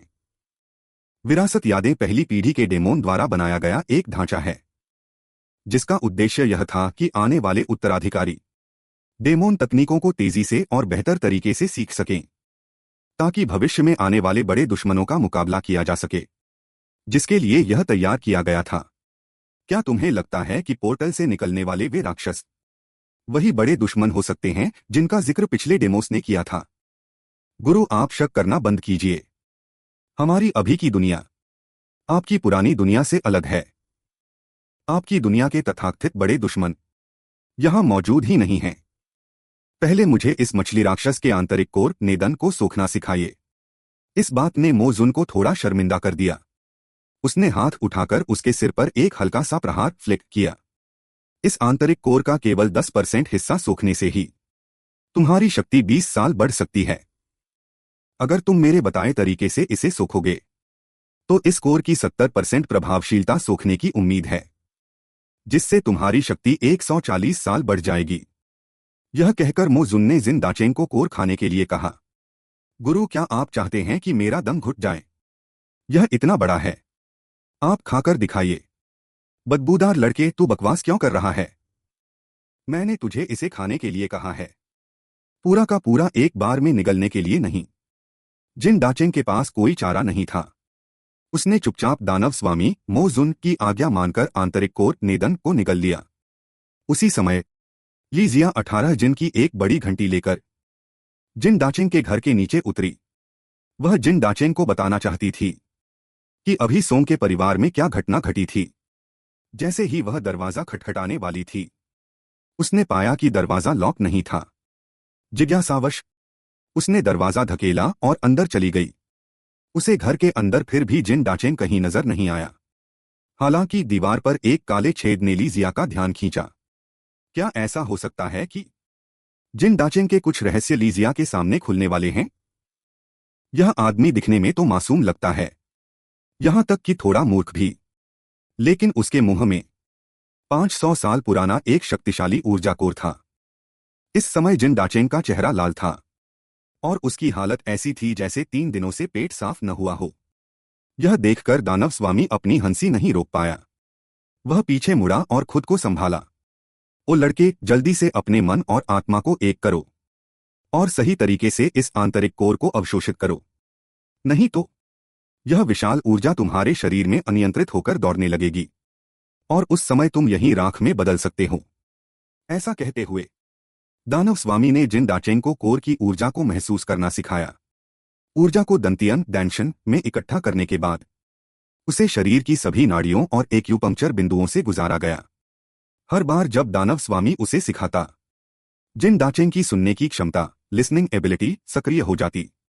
इस क्षमता की मदद से जिन दाचेंग को ऐसा महसूस हुआ जैसे उसके अंदर कोई महान गुरु आ गया हो और उसे सब कुछ अचानक समझ आने लगा। समय तेजी से बीता। देखते ही देखते 3 घंटे गुजर गए। दानव स्वामी ने भी नहीं सोचा था कि इस आंतरिक कोर में इतनी अधिक ऊर्जा होगी। वह पोर्टल से निकलने वाले राक्षसों के बारे में उत्सुक और उत्साहित होने लगा, क्योंकि दिव्य दानव कला, हेवनली डीमन आर्ट, स्वयं एक शुद्ध यांग, प्योर यांग तकनीक है। यदि जिन दाचेंग को लगातार ऐसे शुद्ध यांग कोर मिलते रहें तो उसकी साधना में बहुत मदद मिलेगी। तब जिन दाचेंग इतना शक्तिशाली हो जाएगा कि उसकी कल्पना करना दानव स्वामी के लिए भी कठिन था। जल्द ही आंतरिक कोर का 32% हिस्सा अवशोषित हो चुका था। अब से जैसे जैसे अवशोषण बढ़ेगा, खतरा भी बढ़ता जाएगा। शरीर के अंदर ऊर्जा के विस्फोट को रोकने के लिए कोर के पिघलते समय ऊर्जा को दंतियन के ऊर्जा सागर QIC में निर्देशित करना आवश्यक था। फिलहाल सब ठीक रहा और उसने 50% ऊर्जा अवशोषित कर ली। शक्तिशाली ऊर्जा लगातार उसकी नाड़ियों को साफ कर रही थी और साथ ही जिन दाचेंग की क्षतिग्रस्त नाड़ियों की मरम्मत भी कर रही थी। यह प्रक्रिया उसे ऐसा दर्द दे रही थी जैसे हजारों चींटियां उसके दिल को कुतर रही हों। फिर भी उसने दांत पीसकर सहन किया। दानव स्वामी इस दर्द को अच्छी तरह जानता था। उसने मन ही मन अपने शिष्य के लिए चिंता की। लड़के, तुम्हें हर हाल में इसे सहना होगा, बस डटे रहो। देखते ही देखते जिन दाचेंग ने 70% ऊर्जा अवशोषित कर ली। अचानक स्थिति बदल गई। उसके शरीर के साथ छिद्रों, आंख, नाक, कान आदि से खून बहने लगा। लेकिन अवशोषण रुका नहीं। वह अभी भी पागलों की तरह ऊर्जा सोख रहा था। ऐसा लग रहा था कि यह लड़का अब बेहोशी की हालत में है और केवल पिछली चेतना के आधार पर ऊर्जा को निर्देशित कर रहा है। इस समय दानव स्वामी ने भी बीच में हस्तक्षेप करने की हिम्मत नहीं की। उसने जिन दाचेंग को पागलों की तरह ऊर्जा सोखने दिया। वास्तव में जिन दाचेंग के मन में अभी भी थोड़ी स्पष्टता थी। अधिकतम ऊर्जा सोखकर और शक्तिशाली बनने के लिए उसने सब कुछ दांव पर लगाने का फैसला किया। उसने अपनी पूरी ताकत लगा दी और 90% की ओर बढ़ा। उसके शरीर का बोझ अब अपनी चरम सीमा पर पहुंच गया था। शक्तिशाली ऊर्जा उसके भीतर उग्रता से टकरा रही थी और वह बिंदु आने वाला था जहां शरीर टूट सकता था। उसकी नाड़ियां अस्तव्यस्त हो गईं और काला गंदा खून फव्वारे की तरह उसकी आंखों, नाक और मुंह से निकलने लगा। इसके बावजूद जिन डाचेंग अंतिम 100% की ओर बढ़ता रहा। अच्छा लड़का, तुम लालची भी हो और कठोर भी। जब ऐसा है तो मैं तुम्हारी मदद करता हूं। दानव स्वामी तुरंत हवा से नीचे कूदा, फिर अपने दोनों हाथ जोड़े और जिन डाचेंग के पीछे पद्मासन में बैठ गया। उसने तेजी से जिन डाचेंग की पीठ पर प्रहार किया और एक मुख्य एक्यूपंक्चर बिंदु को दबाया। शरीर की उग्र ऊर्जा तुरंत व्यवस्थित हो गई और जिन डाचेंग के दंतियन में स्थिर हो गई, जिससे जिन डाचेंग ने अचानक अपनी आंखें खोली। उसकी आंखों से सुनहरी रोशनी निकली। एक अत्यंत शक्तिशाली आभा अचानक उसके शरीर से ऊपर उठी। 500 साल की शक्ति वाला वह आंतरिक कोर जिन डाचेंग द्वारा पूरी तरह से अवशोषित कर लिया गया था। इसके अलावा दिव्य दानव कला ने उस ऊर्जा का उपयोग शरीर के पुनर्निर्माण के लिए किया और उसने अद्भुत यांग शरीर क्यूआई यांग फिजिक प्राप्त कर लिया। यह शरीर आग को नियंत्रित कर सकता था और उच्च तापमान या लपटों से होने वाले नुकसान से मुक्त था। इस समय जिन डाचेंग अब और सहन नहीं कर सका। उसकी आंखों के सामने अंधेरा छा गया और वह जमीन पर गिर पड़ा और बेहोश हो गया। दृश्य वापस जिन डाचेंग के घर पर आता है। लीजिया ने कुछ देर दीवार के काले छेद को देखा, लेकिन उसे वहां कुछ भी असामान्य नहीं लगा। हालांकि कमरे में एक गंदे आदमी के पसीने की गंध फैली थी, जिससे लीजिया बहुत चिढ़ गई। इसलिए उसने तय किया कि वह जिन डाचेंग के कमरे की पूरी सफाई करेगी। लीजिया के इस व्यवहार को मैं भी नहीं समझ पाया। वह किस हैसियत से यह सब कर रही थी। तभी एक फोन आया, जिसमें लीजिया को तुरंत अस्पताल पहुंचने के लिए कहा गया। जब वह अस्पताल पहुंची, तो वहां पहले से ही अफरा तफरी मची थी। जो लोग वहां लाए गए थे, वे नागरिक थे जिन्हें आज मछली मानवो फिशमैन ने घायल किया था। यह जानकर कि सोंग यी को भी इसी अस्पताल में लाया गया है, वह उससे मिलने आई। हालांकि उसे एक बुरी खबर मिली। सोंग यी के छोटे भाई और बहन बचाए जाने के कुछ समय बाद रहस्यमय तरीके से कोमा में चले गए, बेहोश हो गए। इसने लीजिया को बहुत उलझन में डाल दिया, क्योंकि तर्क के अनुसार सोंग यी वह व्यक्ति था जिसे मछली मानवों ने सबसे ज्यादा चोट पहुंचाई थी। फिर भी वह ठीक था, जबकि उसकी बहन भले ही उसे पकड़ लिया गया था, लेकिन उसे कोई चोट नहीं आई थी। यदि यह कहा जाए कि बहन डर के मारे बेहोश हो गई, तो यह समझ में आता, लेकिन भाई तो पूरी प्रक्रिया के दौरान सिर्फ कोने में छिपकर देख रहा था, तो वह बेहोश कैसे हो सकता है। वह पहले एक ऐसा बेकार इंसान, लूजर था जो जीवन के बोझ तले दबा हुआ था और अपनी जिंदगी खत्म करने के लिए रस्सी ढूंढ रहा था।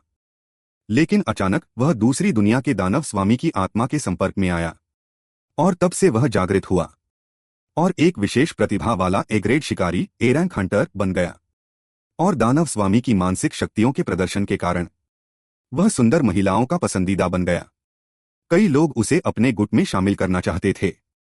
एक और आलसी दिन जहां वह कुछ सुंदरियों के साथ धूप वाले समुद्र तट पर मौजमस्ती कर रहा था, लेकिन उसका ध्यान हमेशा की तरह दूसरी गेंदों पर था, जिसकी वजह से वॉलीबॉल उसके चेहरे से टकराई और उछलकर समुद्र में जा गिरी। खेल जारी रखने के लिए जिन डाचेंग को गेंद उठाने के लिए पानी में उतरना पड़ा। तभी अचानक शांत समुद्र की सतह के नीचे हलचल हुई और एक विशाल शरीर तेजी से पानी से बाहर निकला। उसकी आंखों में ठंडी चमक थी और वह जिन डाचेंग को घूर रहा था और एक गहरी गर्जना की, मेरा 500 साल पुराना दिव्य आंतरिक रस, इनर कोर वापस करो। उस जीव ने अपने शरीर को मरोड़ा और तेजी से उसकी ओर झपटा। उठने वाली विशाल लहर ने जिन डाचेंग को समुद्र की गहराई में खींच लिया, लेकिन वह ठंडा पानी अचानक अत्यधिक गर्म हो गया। वह अपनी चेतना खो बैठा और धीरे धीरे उस गर्म समुद्र की गहराई में डूबने लगा। अगले ही पल जिन डाचेंग हांफते हुए डूबने के डरावने सपने से जागा। नारकीय लड़के, तुम आखिरकार जाग गए। तुम्हारा गुरु 3 दिनों से भूखा है। मुझे तुम्हारे बनाए रामेन खाने हैं। दीवार पर लगी घड़ी की ओर इशारा करते हुए वह चिल्लाया। आंतरिक रस को सोखने के बाद वह 3 दिनों तक बेहोश रहा था। 3 दिनों के अंतराल के बाद लीजिया को आखिरकार जिन डाचेंग का फोन आया। जब उसे पता चला कि उसने अकेले ही आंतरिक रस को सोख लिया है, तो आश्चर्य के अलावा वह उसकी इस लापरवाही को लेकर बहुत चिंतित थी, क्योंकि राक्षसी कोर की ऊर्जा अत्यंत शक्तिशाली और हिंसक होती है। इसके बाद उसने यूरा को फोन किया। आखिर रेड लायन गिल्ड में शामिल होने के बाद यूरा उसकी बॉस थी, लेकिन वह बिना किसी कारण के कई दिनों से गायब था, जिससे यूरा के अंदर बहुत गुस्सा भरा हुआ था। यूरा से 60 करोड़ की एंट्री फीस लेने के कारण वह जानता था कि वह गलत है। एक तरफ वह यूरा को गायब होने का कारण समझा रहा था और दूसरी तरफ अपने गुरु का सम्मान करते हुए असुर स्वामी डीमन वेनरेबल को रामेन खिला रहा था। लेकिन गलती से रामेन असुर स्वामी के चेहरे पर गिर गया। पेट भरने के बाद जिन दाचेंग ने पाया कि उसकी सुनने की क्षमता स्तर 3 लेवल 3 तक पहुंच गई है। साथ ही उसे एक नया कौशल मिला, जिससे वह हर दिन दूसरों के कौशल स्किल्स सीख सकता था। वह खुशी से झूम उठा। उसने असुर स्वामी से चोरी छिपे कौशल सीखने की इच्छा जताई, यह कहते हुए कि वह जल्द से जल्द अपने गुरु को हराकर उन्हें अपने पैरों के नीचे कुचलना चाहता है। ऐसे उद्दंड और कृतघ्न शिष्य के लिए असुर स्वामी इसे बर्दाश्त नहीं कर सकते थे। उन्होंने अचानक अपना हाथ उठाया और जिन दाचेंग के माथे पर एक जोरदार चपत लगाने की कोशिश की, ताकि उसकी बुद्धि खुल सके। लेकिन जिन दाचेंग ने बड़ी आसानी से झुककर उस वार को चकमा दे दिया। फिर वह सिर पकड़कर रोने लगा। ओह बूढ़े खूसट, मैं सच में डर गया था। क्या आप हर बार एक ही जगह नहीं मार सकते? पिछली चोट अभी तक ठीक नहीं हुई है। अरे लड़के, नाटक मत करो, मेरा वार तुम्हें लगा ही नहीं। गुरु ने मन ही मन सोचा, अभी कुछ ही दिन हुए हैं और यह शिष्य पहले ही मेरे हमलों से बचने लगा है। अचानक उनके मन में एक अकेलापन सा महसूस हुआ। अगली सुबह जिन दाचेंग जल्दी अस्पताल गया सोंग यी से मिलने। उन दोनों के अनुभव काफी मिलते जुलते थे, इसलिए जिन दाचेंग ने पहली बार किसी बाहरी व्यक्ति को अपने परिवार की स्थिति के बारे में बताया। लंबे समय से वह अकेले ही सब कुछ सह रहा था। एक समय तो उसने जीवन समाप्त करने के बारे में भी सोचा था, ताकि वह इन सांसारिक दुखों से मुक्त हो सके। जिन दाचेंग सोंग यी को अपने भाई के बिस्तर के पास ले गया। वह 2 साल से अस्पताल में इलाज करा रहा था, लेकिन बीमारी का कारण अब तक पता नहीं चला था। अब वह केवल वेंटिलेटर के सहारे जीवित था। तभी असुर स्वामी ने भाई के शरीर में ऊर्जा की एक अजीब लहर महसूस की। यह ऊर्जा दिल पर थी, जिसने एक सांप की तरह सील बना रखी थी। इसे हटाने का एक तरीका है। लेकिन यह कहते हुए असुर स्वामी अचानक रुक गए। हालांकि जिन दाचेंग एक शीर्ष शिकारी बन गया था, जिसके पास इतनी ताकत थी कि एक मुक्के से वह किसी भी राक्षस को चकनाचूर कर सकता था, फिर भी वह अपने भाई को नहीं जगा सका, जो एक राक्षस की वजह से कोमा में था। लेकिन इस बार बात अलग थी। उसके पास दूसरी दुनिया के असुर स्वामी रूपी गुरु थे, जिन्होंने भाई के शरीर में उस अजीब ऊर्जा को महसूस किया था, जिसने दिल को सील कर रखा था। यदि उस सील को हटाना है तो एक तरीका था। उसके लिए आकाश भंग भाषा हेवन ब्रेकिंग लैंग्वेज को जानना और मास्टर करना जरूरी था। यह केवल एक भाषा नहीं थी, बल्कि एक गुप्त तकनीक मैनुअल भी थी। इसे पहली पीढ़ी के स्वर्गीय असुर ने प्राचीन जादूटोने के आधार पर बनाया था। लेकिन आकाश भंग भाषा का उपयोग करने के लिए पहले स्वर्गीय असुर शरीर हेवनली डीमन बॉडी प्राप्त करना आवश्यक था। यह सुनकर जिन दाचेंग उत्साहित हो गया। उसे लगा कि यह उसके लिए बहुत आसान काम है। असुर स्वामी उसे ऐसे देख रहे थे जैसे वह कोई मूर्ख हो, लेकिन वह नहीं चाहते थे कि वह उम्मीद खो दे, इसलिए वे चुप रहे। वास्तव में जिन दाचेंग का आत्मविश्वास उसके नए कौशल से था, जिससे वह हर दिन किसी भी व्यक्ति के कौशल को सीख सकता था। सीधे शब्दों में कहें तो वह किसी से भी कौशल चुरा सकता था, और इसके लिए किसी शर्त की आवश्यकता नहीं थी। बस उसे लेना था और इस्तेमाल करना था। यह एक तरह से जादू की तरह था। वह बेसब्री से अपने भाई के बिस्तर के पास गया, अपना मन एकाग्र किया, शांति से बैठा और चोरी की हुई आकाश भंग भाषा का प्रयोग किया। अचानक उसके हाथों से रोशनी निकलने लगी और अनगिनत रहस्यमय अक्षर उसके हाथों से फूट पड़े, जो मिलकर एक चक्र क्लोज्ड लूप बनाने लगे। जैसे जैसे उसका हाथ घूमा, उस रोशनी ने बिस्तर पर लेटे उसके भाई को घेर लिया। यह देखकर असुर स्वामी दंग रह गए। उन्हें एहसास हुआ कि जिन दाचेंग का यह नया कौशल अविश्वसनीय है। जैसे जैसे आकाशभंग भाषा सील को तोड़ रही थी, भाई के शरीर से टकराकर वापस आने वाली सील की शक्ति और भी तीव्र होती गई। इसके कारण उसे अपने दोनों हाथों का उपयोग करना पड़ा। तब जाकर वह मुश्किल से खुद को संभाल पाया। अचानक सांप की सील से एक जोरदार झटका लगा, जिसने आकाशभंग भाषा से बने जादुई चक्र को पूरी तरह तोड़ दिया। उस शक्तिशाली प्रहार ने जिन दाचेंग को दूर फेंक दिया और उसका कौशल बीच में ही रुक गया। बड़ी मुश्किल से समस्या का समाधान मिला था, लेकिन वह फिर से असफल रहा।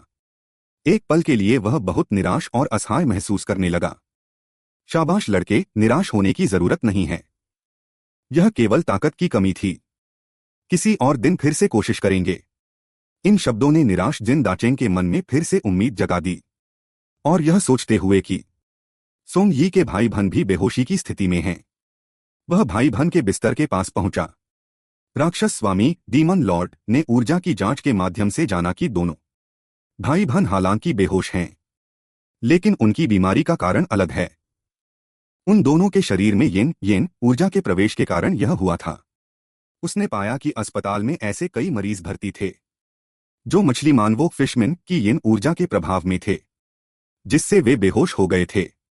जब पानी के नीचे रहने वाले ये मछली मानव इंसानी शहरों पर हमला करते हैं, तो वे जो यिन ऊर्जा छोड़ते हैं, वह मनुष्यों की अपनी आंतरिक यिन ऊर्जा के साथ मिलकर शरीर में यिन ऊर्जा के स्तर को बढ़ा देती है, जिससे एक उच्च स्तर की शीत ऊर्जा कोल्ड एनर्जी विकसित होती है।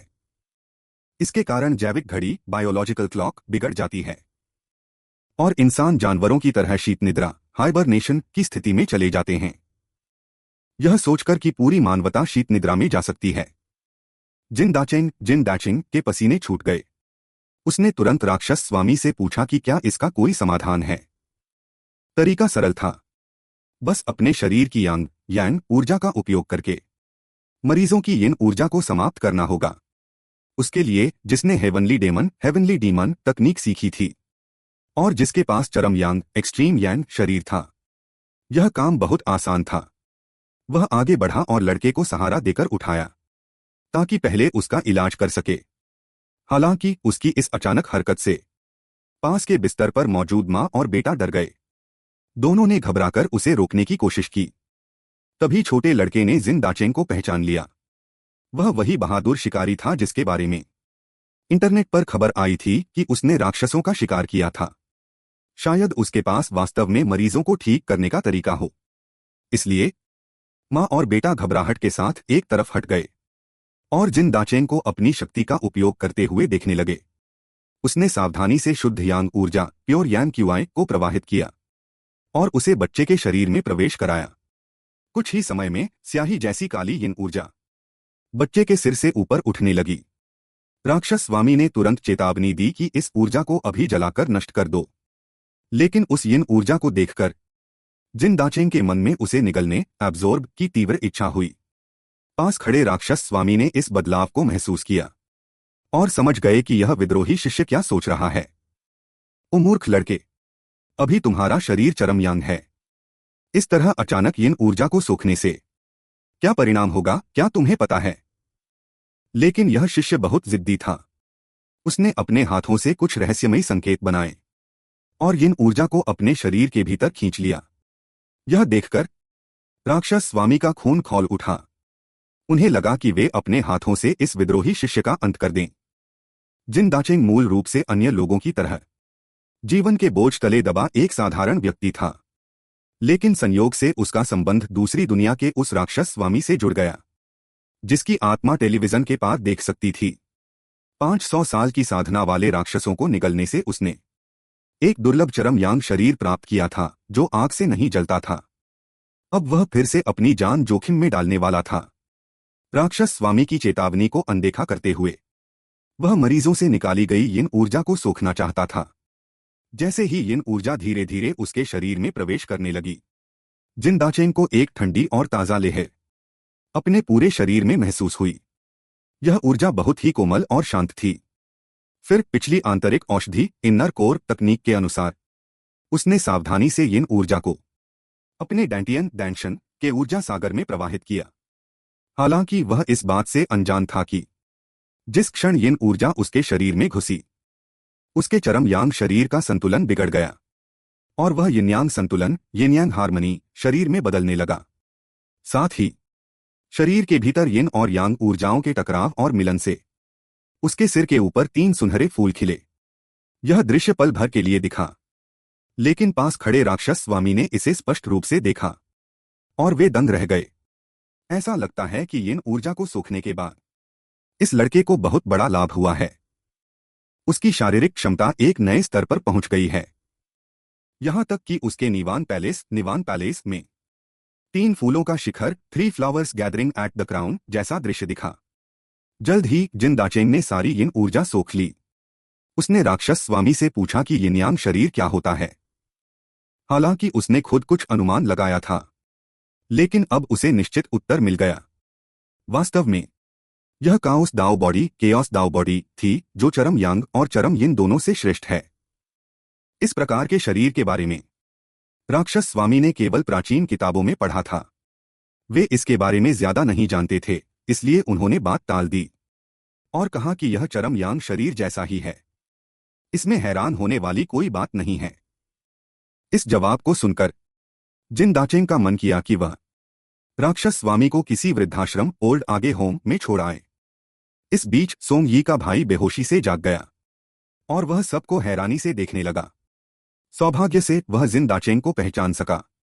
सबसे ज्यादा हैरान वह मां और बेटा थे, जिन्होंने तुरंत बाहर जाकर डॉक्टरों और नर्सों को बुला लिया। इसके बाद डॉक्टरों और नर्सों की मौजूदगी में केवल 15 मिनट के भीतर जिन दाचेंग ने सोंग यी की बहन को भी ठीक कर दिया। जल्द ही सोंग यी को खबर मिली कि उसके भाई बहन जाग गए हैं। उसका तनाव दूर हो गया और वह खुशी से रो पड़ी। दिव्य चिकित्सक जिन दाचेंग की कहानियां जल्द ही शिकारी संघ, हंटर एसोसिएशन और रेड लायन गिल्ड तक पहुंच गईं।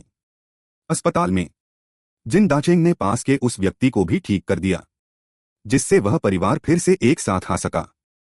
उस महिला ने बार बार धन्यवाद किया और भावुक होकर जिन दाचेंग का हाथ पकड़ लिया। इससे जिन दाचेंग, जिसे सामाजिक घबराहट सोशल एंजाइटी थी, बहुत ज्यादा शर्मिंदा महसूस करने लगा। यिन ऊर्जा को सोखने के इन अनुभवों के बाद उसे महसूस हुआ कि जैसे ही सोखी गई यिन ऊर्जा और शरीर की यांग ऊर्जा बराबर हो जाएगी, उसका यिन यांग शरीर पूर्ण हो जाएगा।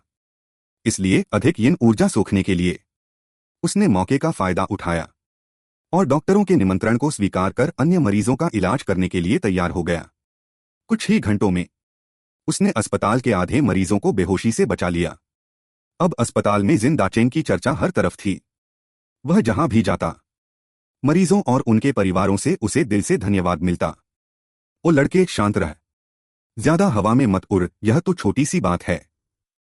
हेवनली डेमन के उत्तराधिकारी के रूप में तुम्हें ऐसी प्रशंसा और सम्मान की आदत होनी चाहिए। वह बूढ़ा फिर से अपनी झूठी तारीफ करने लगा, लेकिन इससे जिन दाचेंग, जो पहले से ही शर्मीला था, एक बार फिर घबराहट में डूब गया। तभी यूरा का फोन आया। उसे शिकारी संघ से एक पत्र मिला था, जिसमें रेड लायन गिल्ड के सदस्य जिन दाचेंग से अस्पताल के मरीजों के इलाज में मदद करने का अनुरोध किया गया था और साथ ही यह भी कहा गया कि काम पूरा होने के बाद उसे एक मोटी रकम दी जाएगी। अपने भाई के महंगे इलाज के खर्चों का बोझ उठाने वाले जिन दाचेंग के लिए यह निश्चित रूप से एक खुशखबरी थी। साथ ही हालिया शानदार प्रदर्शन के कारण उन्हें गिल्ड प्रबंधन, गिल्ड मैनेजमेंट में शामिल करने की सिफारिश की जाएगी। पृथ्वी के दूसरी ओर जी कंट्री के एक सीमावर्ती शहर में एक व्यक्ति आंखें बंद कर आराम कर रहा था।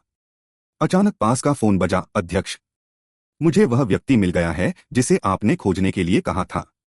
इसके तुरंत बाद उस व्यक्ति ने अपने कपड़े उठाए और जल्दी से बाहर निकल गया।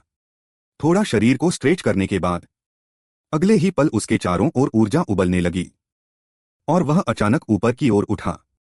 उसकी आकृति हवा में तेजी से आगे बढ़ी और उसकी गति लगातार बढ़ती रही।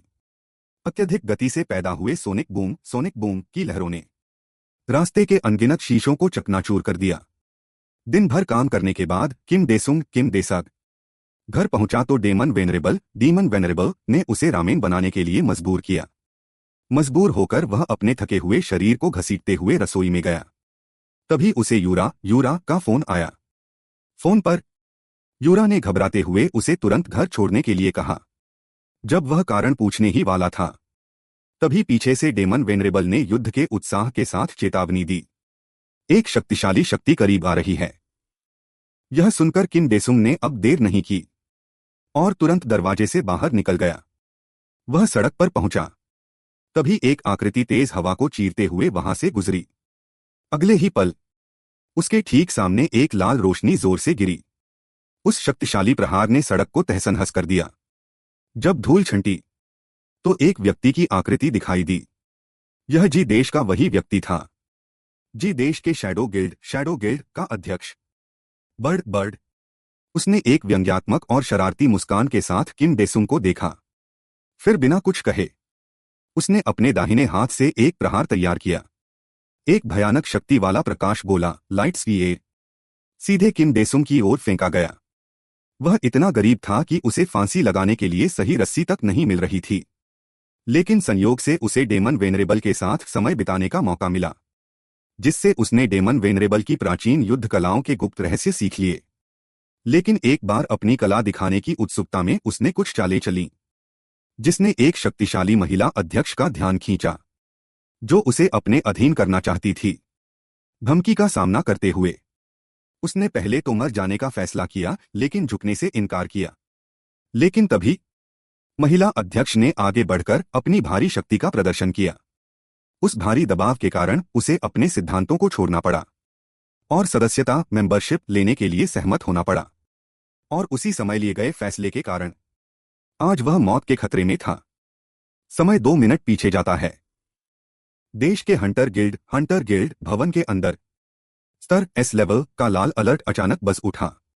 एक शक्तिशाली ऊर्जा का पता चला है, जो बिना अनुमति के देश की सीमा में घुसी है और सुपरसोनिक गति से लेवल हंटर किम डेसुंग के घर की ओर बढ़ रही है। हंटर एसोसिएशन के वरिष्ठ प्रशासक लीजिया को सबसे पहले यह खबर मिली और उनका दिल दहल गया, क्योंकि वह जानते थे कि सुपरसोनिक गति सबसे शक्तिशाली लेवल हंटर्स में भी बहुत दुर्लभ है। और यह स्पष्ट था कि वह किम डेसुंग के लिए आ रहा था। यह पता नहीं था कि वह दुश्मन है या दोस्त, इसलिए उन्होंने तुरंत यूरा को फोन किया। केवल कुछ पल सोचने के बाद यूरा ने पहचान लिया कि वह देश का बर्ड था। केवल वही व्यक्ति था जिसके पास स्तर की भयानक शक्ति और ध्वनि की गति से तेज उड़ने की क्षमता थी। सबसे बड़ी बात यह थी कि बर्ड उससे नफरत करता था। निश्चित रूप से किम डेसुंग की जानकारी मिलने के बाद उसने उसकी अविश्वसनीय विकास गति का अंदाजा लगाया होगा और सोचा होगा कि वह रेड लायन गिल्ड के लिए एक बड़ी संपत्ति बनेगा। इसलिए वह किम डेसुंग के पूरी तरह विकसित होने से पहले ही उसे खत्म करना चाहता था। मामला समझकर यूरा ने जल्दी से अपने जूते उतारे। जूते उतारना उसकी शक्ति की सील को खोलने जैसा था, ताकि वह अपनी पूरी क्षमता के साथ लड़ सके। लीजिया भी तुरंत मदद के लिए जाना चाहते थे, लेकिन उन्हें कार्यकारी अध्यक्ष ने रोक दिया, क्योंकि यह मामला स्तर की लड़ाई का था। लेवल शक्ति वाले लीजिया के जाने का कोई मतलब नहीं था। वह स्थिति को नहीं बदल सकते थे। बेशक हंटर एसोसिएशन चुप नहीं बैठा। उसने पहले ही ड्रैगन शील्ड टीम के 3 हंटर्स को दिव्य हथियारों के साथ मदद के लिए भेज दिया था।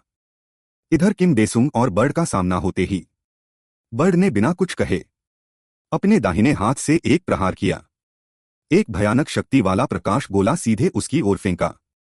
तभी उसने यिन और यांग की 2 ऊर्जाओं को अपने दाएं और बाएं हाथों से बाहर निकाला। हाथों से मुद्रा सील बनाई और यिनयांग का एक सुरक्षा कवच बैरियर बनाया। इस तरह वह मुश्किल से उस हमले को रोक पाया। किनारे पर चुपचाप देख रहे डेमन वेनरेबल ने सोचा भी नहीं था कि उसका यह चेला अब शरीर में सोखी हुई यिन ऊर्जा का उपयोग कर सकता है। क्या यह लड़का न केवल युद्ध कला के लिए उपयुक्त है, बल्कि एक युद्ध कला का अद्भुत प्रतिभाशाली प्रोडिजी भी है? असल में डेमन वेनरेबल को किम डेसुंग की लिसनिंग की प्रतिभा के बारे में नहीं पता था। इस प्रतिभा को संक्षेप में डोंग वैंग कहा जाता है। साधारण युद्ध कलाएं वह देखते ही सीख जाता था, यहां तक कि डेमन वेनरेबल की उच्चस्तरीय तकनीकों को भी सुनने की प्रतिभा किम डेसुंग के हर अभ्यास और उपयोग के दौरान अपने आप डिकोड एनालाइज कर लेती थी और उसके दिमाग में उसे धीरे धीरे उन तकनीकों को समझने और मास्टर करने में मदद करती थी। लेकिन सामने खड़ा यह व्यक्ति यूरा से भी अधिक शक्तिशाली था, यहां तक कि अपने चरम पीक अवस्था वाले डेमन वेनरेबल की तुलना में भी वह कम नहीं था। बर्ड इस समय थोड़ा हैरान था। उसने नहीं सोचा था कि एक लेवल हंटर उसके हमले को रोक पाएगा। आसपास की इमारतों के लोग इस शोर की ओर आकर्षित हो रहे थे। यह देखकर किम डेसुंग ने घबराकर भीड़ की ओर चिल्लाया कि लोग तुरंत इस इलाके को छोड़ दें ताकि कोई हताहत न हो। इस लड़के की हिम्मत देखो, इतने शक्तिशाली दुश्मन के खिलाफ उसका ध्यान भटक रहा है। जैसे ही उसने यह सोचा, एक प्रकाश किरण बहुत ही अजीब कोण से नीचे की ओर आई। हड़बड़ी में उसने अनजाने में फिर से मुद्रा बनाई और एक बार फिर यिनयांग की दोहरी ऊर्जा वाला प्रहार किया। यह स्पष्ट था कि इस बार यह प्रहार पहली बार के मुकाबले अधिक शक्तिशाली था। जब वह अपनी जीत पर खुश होकर कुछ बोलने ही वाला था, बर्ड पहले ही उसके पीछे आ चुका था। जब वह मुड़ा तो उसका ध्यान बर्ड के बाएं हाथ के धातु रूप मेटल फॉर्म पर गया। उसके दिमाग में तुरंत एक पौराणिक कौशल आया, शरीर परिवर्तन, बॉडी ट्रांसफॉर्मेशन। इस समय बर्ड का हाथ वापस खींच चुका था और वह प्रहार के लिए तैयार था। पलक झपकते ही नुकीले धातु के घूंसे ने 3 मैक 3 की सुपरसोनिक गति से हमला किया। किम डेसुंग केवल झुक सका और उसने तुरंत अपने दोनों हाथों से पूरी ताकत लगाकर उसे रोकने की कोशिश की। ट्रॉन्ग लुक क्यूलुवायन फोंग गियाउन हाउ एम टी टिया सैन हिनहसी एच पी लोएले RIBIN MT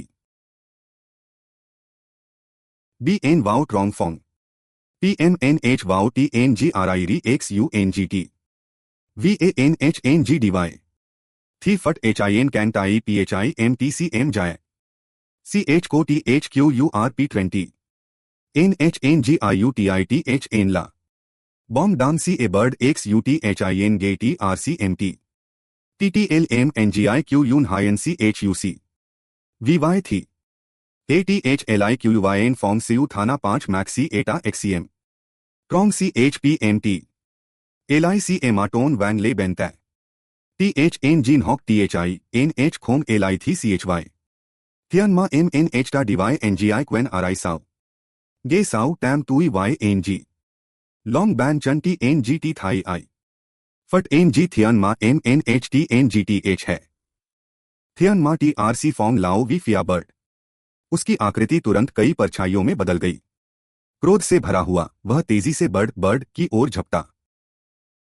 एक आकृति कमरे से बाहर उड़ती हुई जा गिरी। जबरदस्त प्रभाव के कारण इमारत लगभग ढहने ही वाली थी। उसे लगा था कि टायन demon stealth method, heavenly demon stealth method के साथ किया गया यह प्रहार निश्चित रूप से बर्ड को गंभीर चोट पहुंचाएगा। लेकिन उम्मीद के विपरीत पासा पलट गया। वह फिर से बर्ड के एक घूंसे से दीवार में जा धंसा। असुर सम्राट डीमन लॉर्ड पास ही खड़े होकर यह सब देख रहे थे, क्योंकि उन्होंने इस जीवन मरण के संकट को जिन डैचिंग के लिए एक परीक्षा माना था। आखिरकार टायन डेमन का हर उत्तराधिकारी इसी तरह के अनगिनत संकटों से तपकर निखरता है। बर्ड एक व्यंग्यात्मक मुस्कान के साथ आगे बढ़ा जिन डाचेंग की ओर, जो बेहोश लग रहा था। तुमने मुझे वास्तव में बहुत आश्चर्यचकित किया है। मुझे लगा था कि तुम एक ही बार में मारे जाओगे। यहां तक टिके रहने के लिए मैं खुद तुम्हारे लिए तालियां बजाने को मजबूर हूं। यह कहते हुए उसने शांति से अपनी मुद्रा बनाई और लड़ाई को समाप्त करने की तैयारी की। तभी अचानक जिन डाचेंग ने अपनी आंखें खोली। उसकी आंखों से सुनहरी रोशनी तेजी से निकली। उसने अपने दोनों हाथों को शरीर के सामने लाकर मुद्रा बनाई। तभी शरीर में एक विशाल ऊर्जा का संचार हुआ और वह उबलने लगी, जिससे चारों ओर अनगिनत पत्थर बिखर गए। उसके तुरंत बाद उसने ग्रेट स्ट्रेंथ गॉड का एक वार किया। Particle impact. इतनी शक्ति को देखकर बर्ड भी लापरवाह नहीं रह सका और घबरा गया। उसने तुरंत आक्रमण छोड़कर रक्षा की मुद्रा अपनाई और अपने हाथ ऊपर उठाकर प्रहार को रोका। दो विशाल ऊर्जाएं आपस में टकराईं, जिससे एक जोरदार विस्फोट हुआ। आग की एक प्रचंड लपट आसमान को चीरती हुई जिन डाचेंग के घर की दिशा में तेजी से बढ़ी। यूरा का दिल घबराहट से धड़क रहा था। वह प्रार्थना कर रही थी कि वे दोनों अभी तक न मिले हों। लेकिन साथ ही उसने सबसे बुरे परिणाम के लिए भी तैयारी कर ली थी। लेकिन जिन डाचेंग की ताकत के साथ क्या वह 10 सेकंड भी टिक पाएगा, या पहले ही वार में मारा जाएगा? वह और अधिक सोचने की हिम्मत नहीं कर सकी। उसने अपनी गति फिर से बढ़ाई और दूर की ओर उड़ चली। उसने उस उच्चस्तरीय कला, सुपर ग्रेड टेक्निक को सीख लिया था जिसके बारे में असुर सम्राट ने बताया था। उसका एक साधारण घूंसा भी लोगों को परेशान करने वाले राक्षस ड्रैगन, डीमन ड्रैगन को तबाह कर सकता था, और वह अपनी हथेलियों से मरणासन्न रोगियों को ठीक कर सकती थी। ऐसी वीर शख्सियत होने के बावजूद भारी दबाव के कारण वह ब्यूटी प्रेसिडेंट के अधीन रहने को तैयार हो गई। लेकिन उसे क्या पता था कि उसका यह फैसला दुश्मन ताकतों के शिकार का कारण बनेगा। जिन डाचेंग गुस्से में दहाड़ा। उसके शरीर के भीतर की ऊर्जा फूट पड़ी, जो उसके घूंसे की हवा में समा गई, और उसने पूरी ताकत से प्रहार किया, जिससे बर्ड के कठोर धातु के कांटे मेटल बोन्स पर टूट गए। इस शक्तिशाली झटके से बर्ड का शरीर अनियंत्रित होकर पीछे जा गिरा। बर्ड का मन डर से भर गया। उसे यकीन नहीं हो रहा था कि उसे एक रैंक हंटर ने घायल कर दिया है, और वह स्पष्ट रूप से महसूस कर सकता था कि जिन डाचेंग की शक्ति रहस्यमय तरीके से बढ़ रही है। क्या इस लड़के ने पहले नाटक किया था और अपनी पूरी ताकत नहीं दिखाई? बहुत अच्छे, मैं देखना चाहता हूं कि तुम कब तक यह नाटक करते हो। तभी एक पल्स की आवाज आई, और उसकी भुजाओं का रूप फिर से बदल गया। उसके दोनों हाथ एक साथ धातु मेटल के रूप में बदल गए। पास खड़े असुर सम्राट ने यह देखकर सोचा कि यह बुरा हुआ। इस विदेशी की रिकवरी शक्ति बहुत भयानक थी, और धातु में बदलने के बाद उसकी भुजाओं की रक्षात्मक शक्ति डिफेंस आश्चर्यजनक रूप से बढ़ गई थी। अपने इस उद्दंड शिष्य को नुकसान से बचाने के लिए उन्होंने तुरंत जिन डाचेंग को चेतावनी दी, उसे सांस लेने का मौका मत दो। वाइब्रेशन शॉक तकनीक का उपयोग करो। उसके शरीर पर हमला करो ताकि उसके आंतरिक अंग क्षतिग्रस्त हो जाएं और वह लड़ने की क्षमता खो दे। जिन डाचेंग तुरंत बात समझ गया। उसने अपने दोनों हाथों से मुद्रा बनाई और साथ ही अपने पैरों से जोर लगाया। एक जोरदार छलांग लगाई और तेजी से आगे बढ़ा। जब बर्ड पूरी तरह खुला हुआ था, जिन डाचेंग की हथेलियां किसी सुनामी की तरह, प्रचंड लहरों की तरह उस पर टूट पड़ी। यह प्रहार तुम्हारी किडनीज को चकनाचूर कर देगा। अब अपनी अकड़ दिखाओ। ऊर्जा के टकराव के बीच बर्ड की आकृति अचानक गायब हो गई। हवा में केवल पानी की कुछ बूंदें तैर रही थीं। क्या यह आदमी भाप बनकर उड़ गया, या डर के मारे पेशाब कर दिया और भाग गया? Slang for fleeing. सावधान, वह मरा नहीं है। मैं अभी भी उसकी ऊर्जा की लहरों को महसूस कर सकता हूं। अपने पैरों के नीचे देखो। इससे पहले कि वह मुड़ पाता, उसकी नजर एक काली परछाई पर पड़ी। बर्ड का दाहिना हाथ 40 मीटर लंबे एक घुमावदार खंजर कर्व्ड ब्लेड में बदल गया था, और वह भूत की तरह उसके पीछे प्रकट हुआ। खंजर नीचे से ऊपर की ओर चला। इरादा जिन डाचेंग के दोनों पैरों को काट देना था।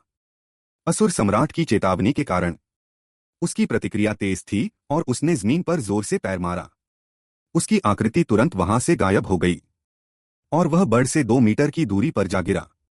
लेकिन इससे पहले कि वह राहत की सांस लेता, बर्ड की आकृति भी उसकी आंखों के सामने से गायब हो गई। अचानक उसे अपनी खोपड़ी पर दबाव महसूस हुआ। प्रतिक्रिया करने का समय नहीं मिला, और बर्ड ने उसे जकड़ लिया। शांत हो जाओ, अब दर्द नहीं होगा। मेरा खंजर बहुत तेज है। तो क्या तुमने वह बात नहीं सुनी कि विलेन्स बहुत बकवास करते हैं? तुरंत उसने अपने दाहिने हाथ को हथेली बनाकर ऊपर की ओर मारा। हथेली की हवा किसी पत्ती की तरह पतली थी, लेकिन वह एक अभेद्य धारदार ब्लेड में बदल गई, जो बर्ड की ओर बढ़ी। वार का कोण बहुत कठिन था, जिससे बचना नामुमकिन लग रहा था। लेकिन बर्ड ने अपनी कमर मोड़कर खुद को थोड़ा सा बचाया। फिर भी उसके बाईं पसली पर एक लंबा घाव हो गया। लेकिन देखा गया कि बर्ड ने अपने दाहिने हाथ से घाव को ढका, और पलक झपकते ही घाव भर गया। इस दृश्य ने जिन डाचेंग को एहसास कराया कि CH को TN कॉन्गलियन TCMI को TH गे सैट THNG चोनो NHNGNTN कॉन्ग NHVY को ULCRTLN CHCCHNS गे THNG वॉम चो NGI डैन GN गे LPTC थी TRIN दैन फा NHDN बर्ड एन खूबी CTRNGTRI नहीं THYNGOITRNG फिया एक्से LPTCNY रावाय NH ओम ने ला CUITUN HC सिंह VA UCNGH नहा ला AIMTTNHTHINTI बर्ड BTHNGSN खोम CHUNICNGIN THY किम आई थाना विवाय मा MUNCHYTRN TC थी की HUYT डांगतराव VI वैन DNSCLT थियो ट्रूई UI है NGI UI थियो SUTDCNG आई वाओ तोआ नहा GING CUC ट्रूई UI NH Mayo VNCHUT ने KHIN बर्ड RTPHN खींच NHTT हंह HMT फेन RIMITINHN ले NG साउखी UI के पी एक जोरदार थप्पड़ ने जिन डैचिंग को सीधे कक्षा के अंदर फेंक दिया, लेकिन जिन डैचिंग ने अपनी फुर्ती का इस्तेमाल कर उस प्रहार के असर को कम कर दिया। जमीन पर गिरते ही वो अचानक उछल पड़ा। उसने पलात्वर करने की कोशिश की। वो पूरी तरह अनजान था कि बर्ड की आकृति पहले ही वहां पहुंच चुकी थी। उसके पीछे केवल एक तीव्र रोशनी चमकी।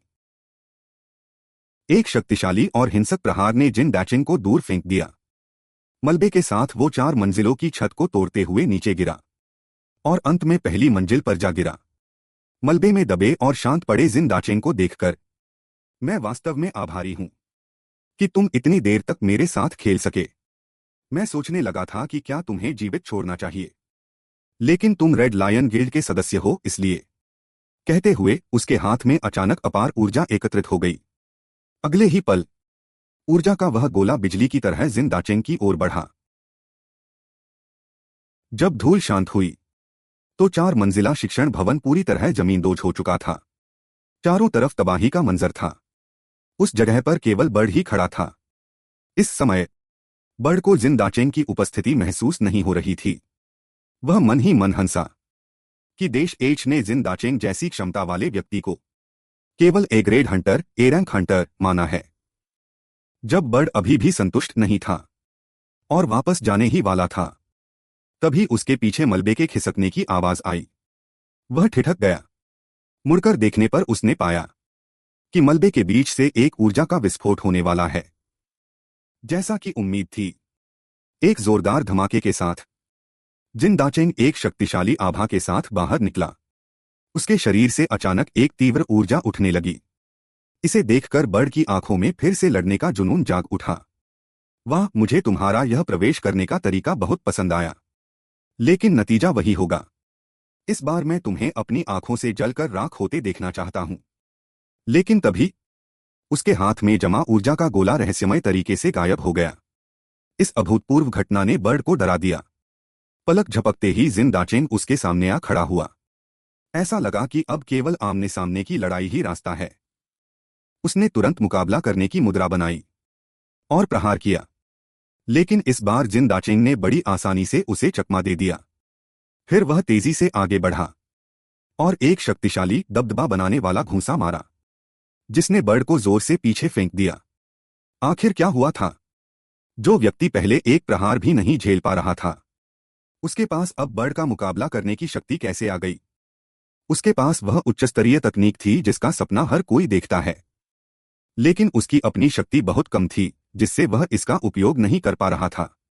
इसीलिए डीमन लॉर्ड की मदद से उसने अपनी जान जोखिम में डालकर आंतरिक कोर इन्नर डैन को निगल लिया।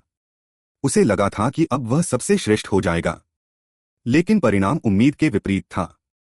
शक्ति तो थी, लेकिन वह उसे नियंत्रित नहीं कर पा रहा था। लेकिन अब बर्ड के साथ युद्ध के दौरान ऐसा लगा कि जिन दाचेंग को शरीर की ऊर्जा को चलाने और उपयोग करने का गहरा अनुभव मिला। वह एक कदम और आगे बढ़ गया। उसने बर्ड के बिजली जैसी तेज चाल को आसानी से चकमा दिया और फिर एक जोरदार घूंसा जड़ा, जिसने बर्ड को दूर फेंक दिया। आखिर क्या हुआ था कि वह कमजोर व्यक्ति अब बर्ड के सामने मजबूती से खड़ा था। यह बात 2 दिन पहले से शुरू होती है। गुरु और शिष्य फिर से ब्लैक होल स्पेस में अभ्यास कर रहे थे। इसका उद्देश्य पहला यह था कि जिन दाचेंग तकनीक में महारत हासिल करे और वास्तविक युद्ध का अनुभव और कौशल बढ़ाए। दूसरा यह था कि आंतरिक कोर को सूखने के बाद शरीर की ऊर्जा के प्रवाह और उसके उपयोग के अनुकूल हो सके। लेकिन जिन दाचेंग के पागलपन भरे हमलों के बाद भी वह डेमन लॉर्ड के कपड़ों का एक कोना तक नहीं छू सका। उल्टा डेमन लॉर्ड के एक चालाकी भरे प्रहार ने उसके सीने पर वार किया और उसे 800 मीटर दूर फेंक दिया। मूर्ख लड़के, भले ही तुम्हारे पास आंतरिक कोर की ऊर्जा है और वह हेवनली डेमन शक्ति, हेवनली डीमन पावर है जो मैंने तुम्हें दी है, लेकिन तुम उनका सही उपयोग नहीं कर पा रहे हो। इस बात को लेकर जिन दाचेंग बहुत दुखी और निराश था। ताकतवर बनने के लिए उसने जान जोखिम में डालकर कोर निकला था, लेकिन शरीर की रिकवरी क्षमता बढ़ने के अलावा उसे कोई अन्य बदलाव महसूस नहीं हुआ। पागल लड़के, यह वैसा नहीं है जैसा तुम समझ रहे हो। मान लो कि तुम्हारे शरीर की ऊर्जा एक कुआं है। एक मजबूत व्यक्ति उस कुएं से लगातार 100 बाल्टियां पानी निकाल सकता है, जबकि एक कमजोर व्यक्ति एक पत्थर तक नहीं उठा सकता। ऐसा लगा कि इस ऊर्जा को संभालने के लिए उसे खुद को और अधिक मजबूत बनाना होगा। हालांकि नियमित प्रशिक्षण तुम्हें मजबूत बना सकता है, लेकिन वह बहुत धीमा है। जो वास्तव में इंसान को बदलता है वह है अपनी पूरी ताकत झोंक कर दुश्मन को हराने की लड़ाई। अब बर्ड के साथ यह लड़ाई उसके लिए खुद को बदलने का एक मौका थी, और अभी हमले को रोकते समय उसे महसूस हुआ कि उसका पूरा शरीर जल रहा है। उसके शरीर की ऊर्जा जीवित हो गई थी और वह उसे अपनी मर्जी से इस्तेमाल कर पा रहा था। इस बीच बर्ड, जैसा कि अपेक्षित था, मलबे से बाहर निकलने ही वाला था। उसे देखकर लगा कि वह घायल तो नहीं हुआ है, लेकिन वह गुस्से से पागल हो चुका है। वह ऐसा दिख रहा था मानो जिन दाचेंग को राख कर देना चाहता हो। लेकिन ध्यान से देखने पर बर्ड का सिर छोड़कर उसका पूरा ऊपरी शरीर धातु, मेटल के रूप में बदल गया था। उसने फिर से ऊर्जा का गोला बनाने की कोशिश की, लेकिन पाया कि वह अब भी उसका उपयोग नहीं कर पा रहा है। इसलिए उसने मुकाबला करने की मुद्रा बनाई और आमने सामने की लड़ाई का फैसला किया। हालांकि बर्ड को star sky magician, starry sky मेज कहा जाता है, लेकिन उसके पास मार्शल आर्ट्स का भी बेहतरीन कौशल था। उसने अपने पैरों से जमीन को जोर से धक्का दिया और स्प्रिंग की तरह तेजी से आगे बढ़ा। मैक 5 की सुपरसोनिक गति से वह पलक झपकते ही जिन दाचेंग के सामने था। इससे पहले कि वह कोई प्रतिक्रिया दे पाता, बर्ड ने अपनी कोहनी से उसके सीने पर जोरदार प्रहार किया। उस जबरदस्त टक्कर ने जिन दाचेंग को दूर फेंक दिया, लेकिन बर्ड का हमला अभी खत्म नहीं हुआ था। एक धमाके की आवाज आई और बर्ड और भी तेज गति से उसकी ओर बढ़ा। जिन दाचेंग हवा में उल्टा लटक गया। प्राचीन तलवारें जिन दाचेंग के सामने क्रॉस करके खादे थे। वह बस उसके आने का इंतजार कर रहा था, जो अपनी मौत को दवत दीन आ रहा था। इस दृश्य को देखकर असुर स्वामी मो जुन का दिल भी धड़क उठा। ये छोटा लड़का अब अपना सिर खोने वाला है। जल्दी करो, डीमन सोल शरीरा का उपयोग करके बचो। यह सुनकर जिन दाचेंग की आंखों में डर छा गया, क्योंकि यह चाल वास्तव में बहुत जटिल और समझने में कठिन थी। उसने केवल 65% ही आत्मसात किया था, लेकिन जीवन और मृत्यु के इस मोड़ पर उसने सब कुछ दांव पर लगा दिया। वह महसूस कर सकता था कि बर्फ जैसी ठंडी और तेज तलवार की 2 किरणें उसकी गर्दन की ओर बढ़ रही हैं। सब कुछ दांव पर है, अब देखना है कि मैं जीता या हारा। फिर उसने अपने मन की शक्ति से डेमन सोल सारिरा को सक्रिय किया। तभी उसका शरीर तर्क से परे गति से पीछे की ओर झुका। यह इतना तेज था कि ऐसा लगा जैसे शरीर से आत्मा की एक छाया अलग हो गई हो, जिससे बर्ड का वह हमला, जो निश्चित रूप से घातक लग रहा था, फिर से विफल हो गया। जब वह इस बात से हैरान था कि यह कैसे हुआ, तभी अचानक एक ऊर्जा का गोला उसकी आंखों के सामने प्रकट हुआ। वह पूरी तरह से अचंभित रह गया। उसने अनजाने में अपनी दोनों भुजाओं से बचाव करने की कोशिश की। इस लड़के ने यह कौन सी अजीब चाल चली? वह ऊर्जा गोला उसकी छाया का भ्रम लगता है। इस समय बर्ड अपना आश्चर्य नहीं छिपा सका। ऐसी अविश्वसनीय चाल उसने पहले कभी नहीं देखी थी। अचानक जिन दाचेंग की आकृति एक भूत की तरह धूल के गुबार से बाहर निकली। जब बर्ड दंग था, उसने लहरों की तरह अपनी दोनों हथेलियों से प्रहार किया, सीधे उसके सीने पर। जब उसे लगा कि वह राहत की सांस ले सकता है, तब हथेलियों से महसूस होने वाली ठंडक ने उसे सिहरा दिया। लेकिन किसने सोचा था कि इतना भारी प्रहार सहने के बाद भी बर्ड एक पुराने कुत्ते की तरह स्थिर था। वह टस से मस नहीं हुआ। क्या यह इंसान है? मेरे दो शक्तिशाली झटकों के बाद भी इसे कुछ नहीं हुआ। अचानक उसके मन में लाचारी की भावना पैदा हुई। हालांकि उसकी इस एक पल की चूक ने बर्ड को मौका दे दिया। वह तेजी से उछला और एक जोरदार हमला किया, जो सीधे उसकी ठुड्डी चिन पर लगा।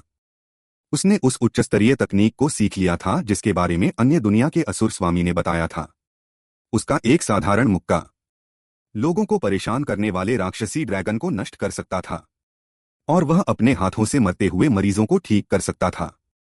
ऐसा महान नायक भारी दबाव के कारण सुंदर प्रेसिडेंट के अधीन रहने के लिए मजबूर था। किसे पता था, उसके इस फैसले ने दुश्मन ताकतों को उसे मारने के लिए उकसा दिया। सौभाग्य से सुंदर प्रेसिडेंट मदद के लिए रास्ते में थी। साथ ही हंटर एसोसिएशन ने भी एक सहायता टीम भेजी थी। एक गूंज के साथ कुछ मोटरसाइकिलें कैंपस में दाखिल हुईं। वे लोग हंटर एसोसिएशन द्वारा भेजी गई ड्रैगन शील्ड टीम थे। ड्रैगन शील्ड के कप्तान ने दुनिया देखी थी। उसने रैंक हंटर्स की लड़ाई देखी थी। सामने के विनाशकारी दृश्य को देखकर वह कांप गया। उसने तुरंत अपने सदस्यों को सावधानी बरतने का आदेश दिया ताकि सुरक्षा सुनिश्चित हो सके। ड्रैगन शील्ड टीम ने बिना सोचे समझे युद्ध क्षेत्र में जाने की हिम्मत नहीं की, बल्कि पहले स्थिति देखने के लिए ड्रोन छोड़े और लाइव फुटेज हंटर एसोसिएशन मुख्यालय भेजा। ड्रैगन शील्ड कप्तान ने दूरबीन के जरिए मलबे में उन दोनों की तलाश की।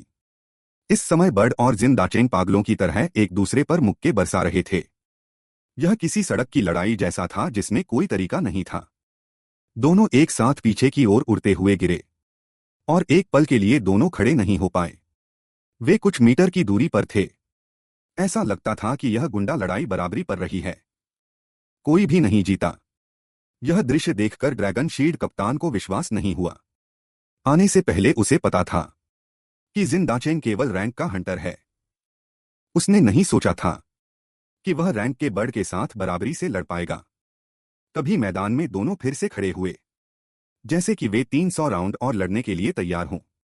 लेकिन तभी बर्ड के शरीर के चारों ओर बिजली की लहरें दौड़ने लगीं। इस अचानक बदलाव ने बर्ड को खुशी से पागल कर दिया। उसकी सारी थकान गायब हो गई, क्योंकि उसने महसूस किया कि उसका ऊर्जा स्रोत वापस आ गया है। वह पलक झपकते ही हवा में तैरने लगा। शक्तिशाली और उग्र ऊर्जा उसके शरीर के चारों ओर घूम रही थी। उसके सीने पर चमकता हुआ क्रॉस सितारा और भी चमकदार हो गया। जिन दाचेंग की आंखें फटी की फटी रह गईं। उसे विश्वास नहीं हुआ। अचानक बर्ड के सामने का सितारा चमका और एक किरण निकली। बिजली की गति से असुर स्वामी ने विस्फोट के बीच से बेहोश हो चुके जिन दाचेंग को बाहर खींच लिया। छोटे लड़के, क्या तुम बहुत हवा में उड़ रहे थे? क्या तुम्हें लगा कि तुम इस हमले को झेल पाओगे? जब धूल छंटी तो जमीन पर एक गहरा और सपाट गड्ढा बन गया था, जिसमें अभी भी भयानक ऊर्जा की लहरें मौजूद थीं।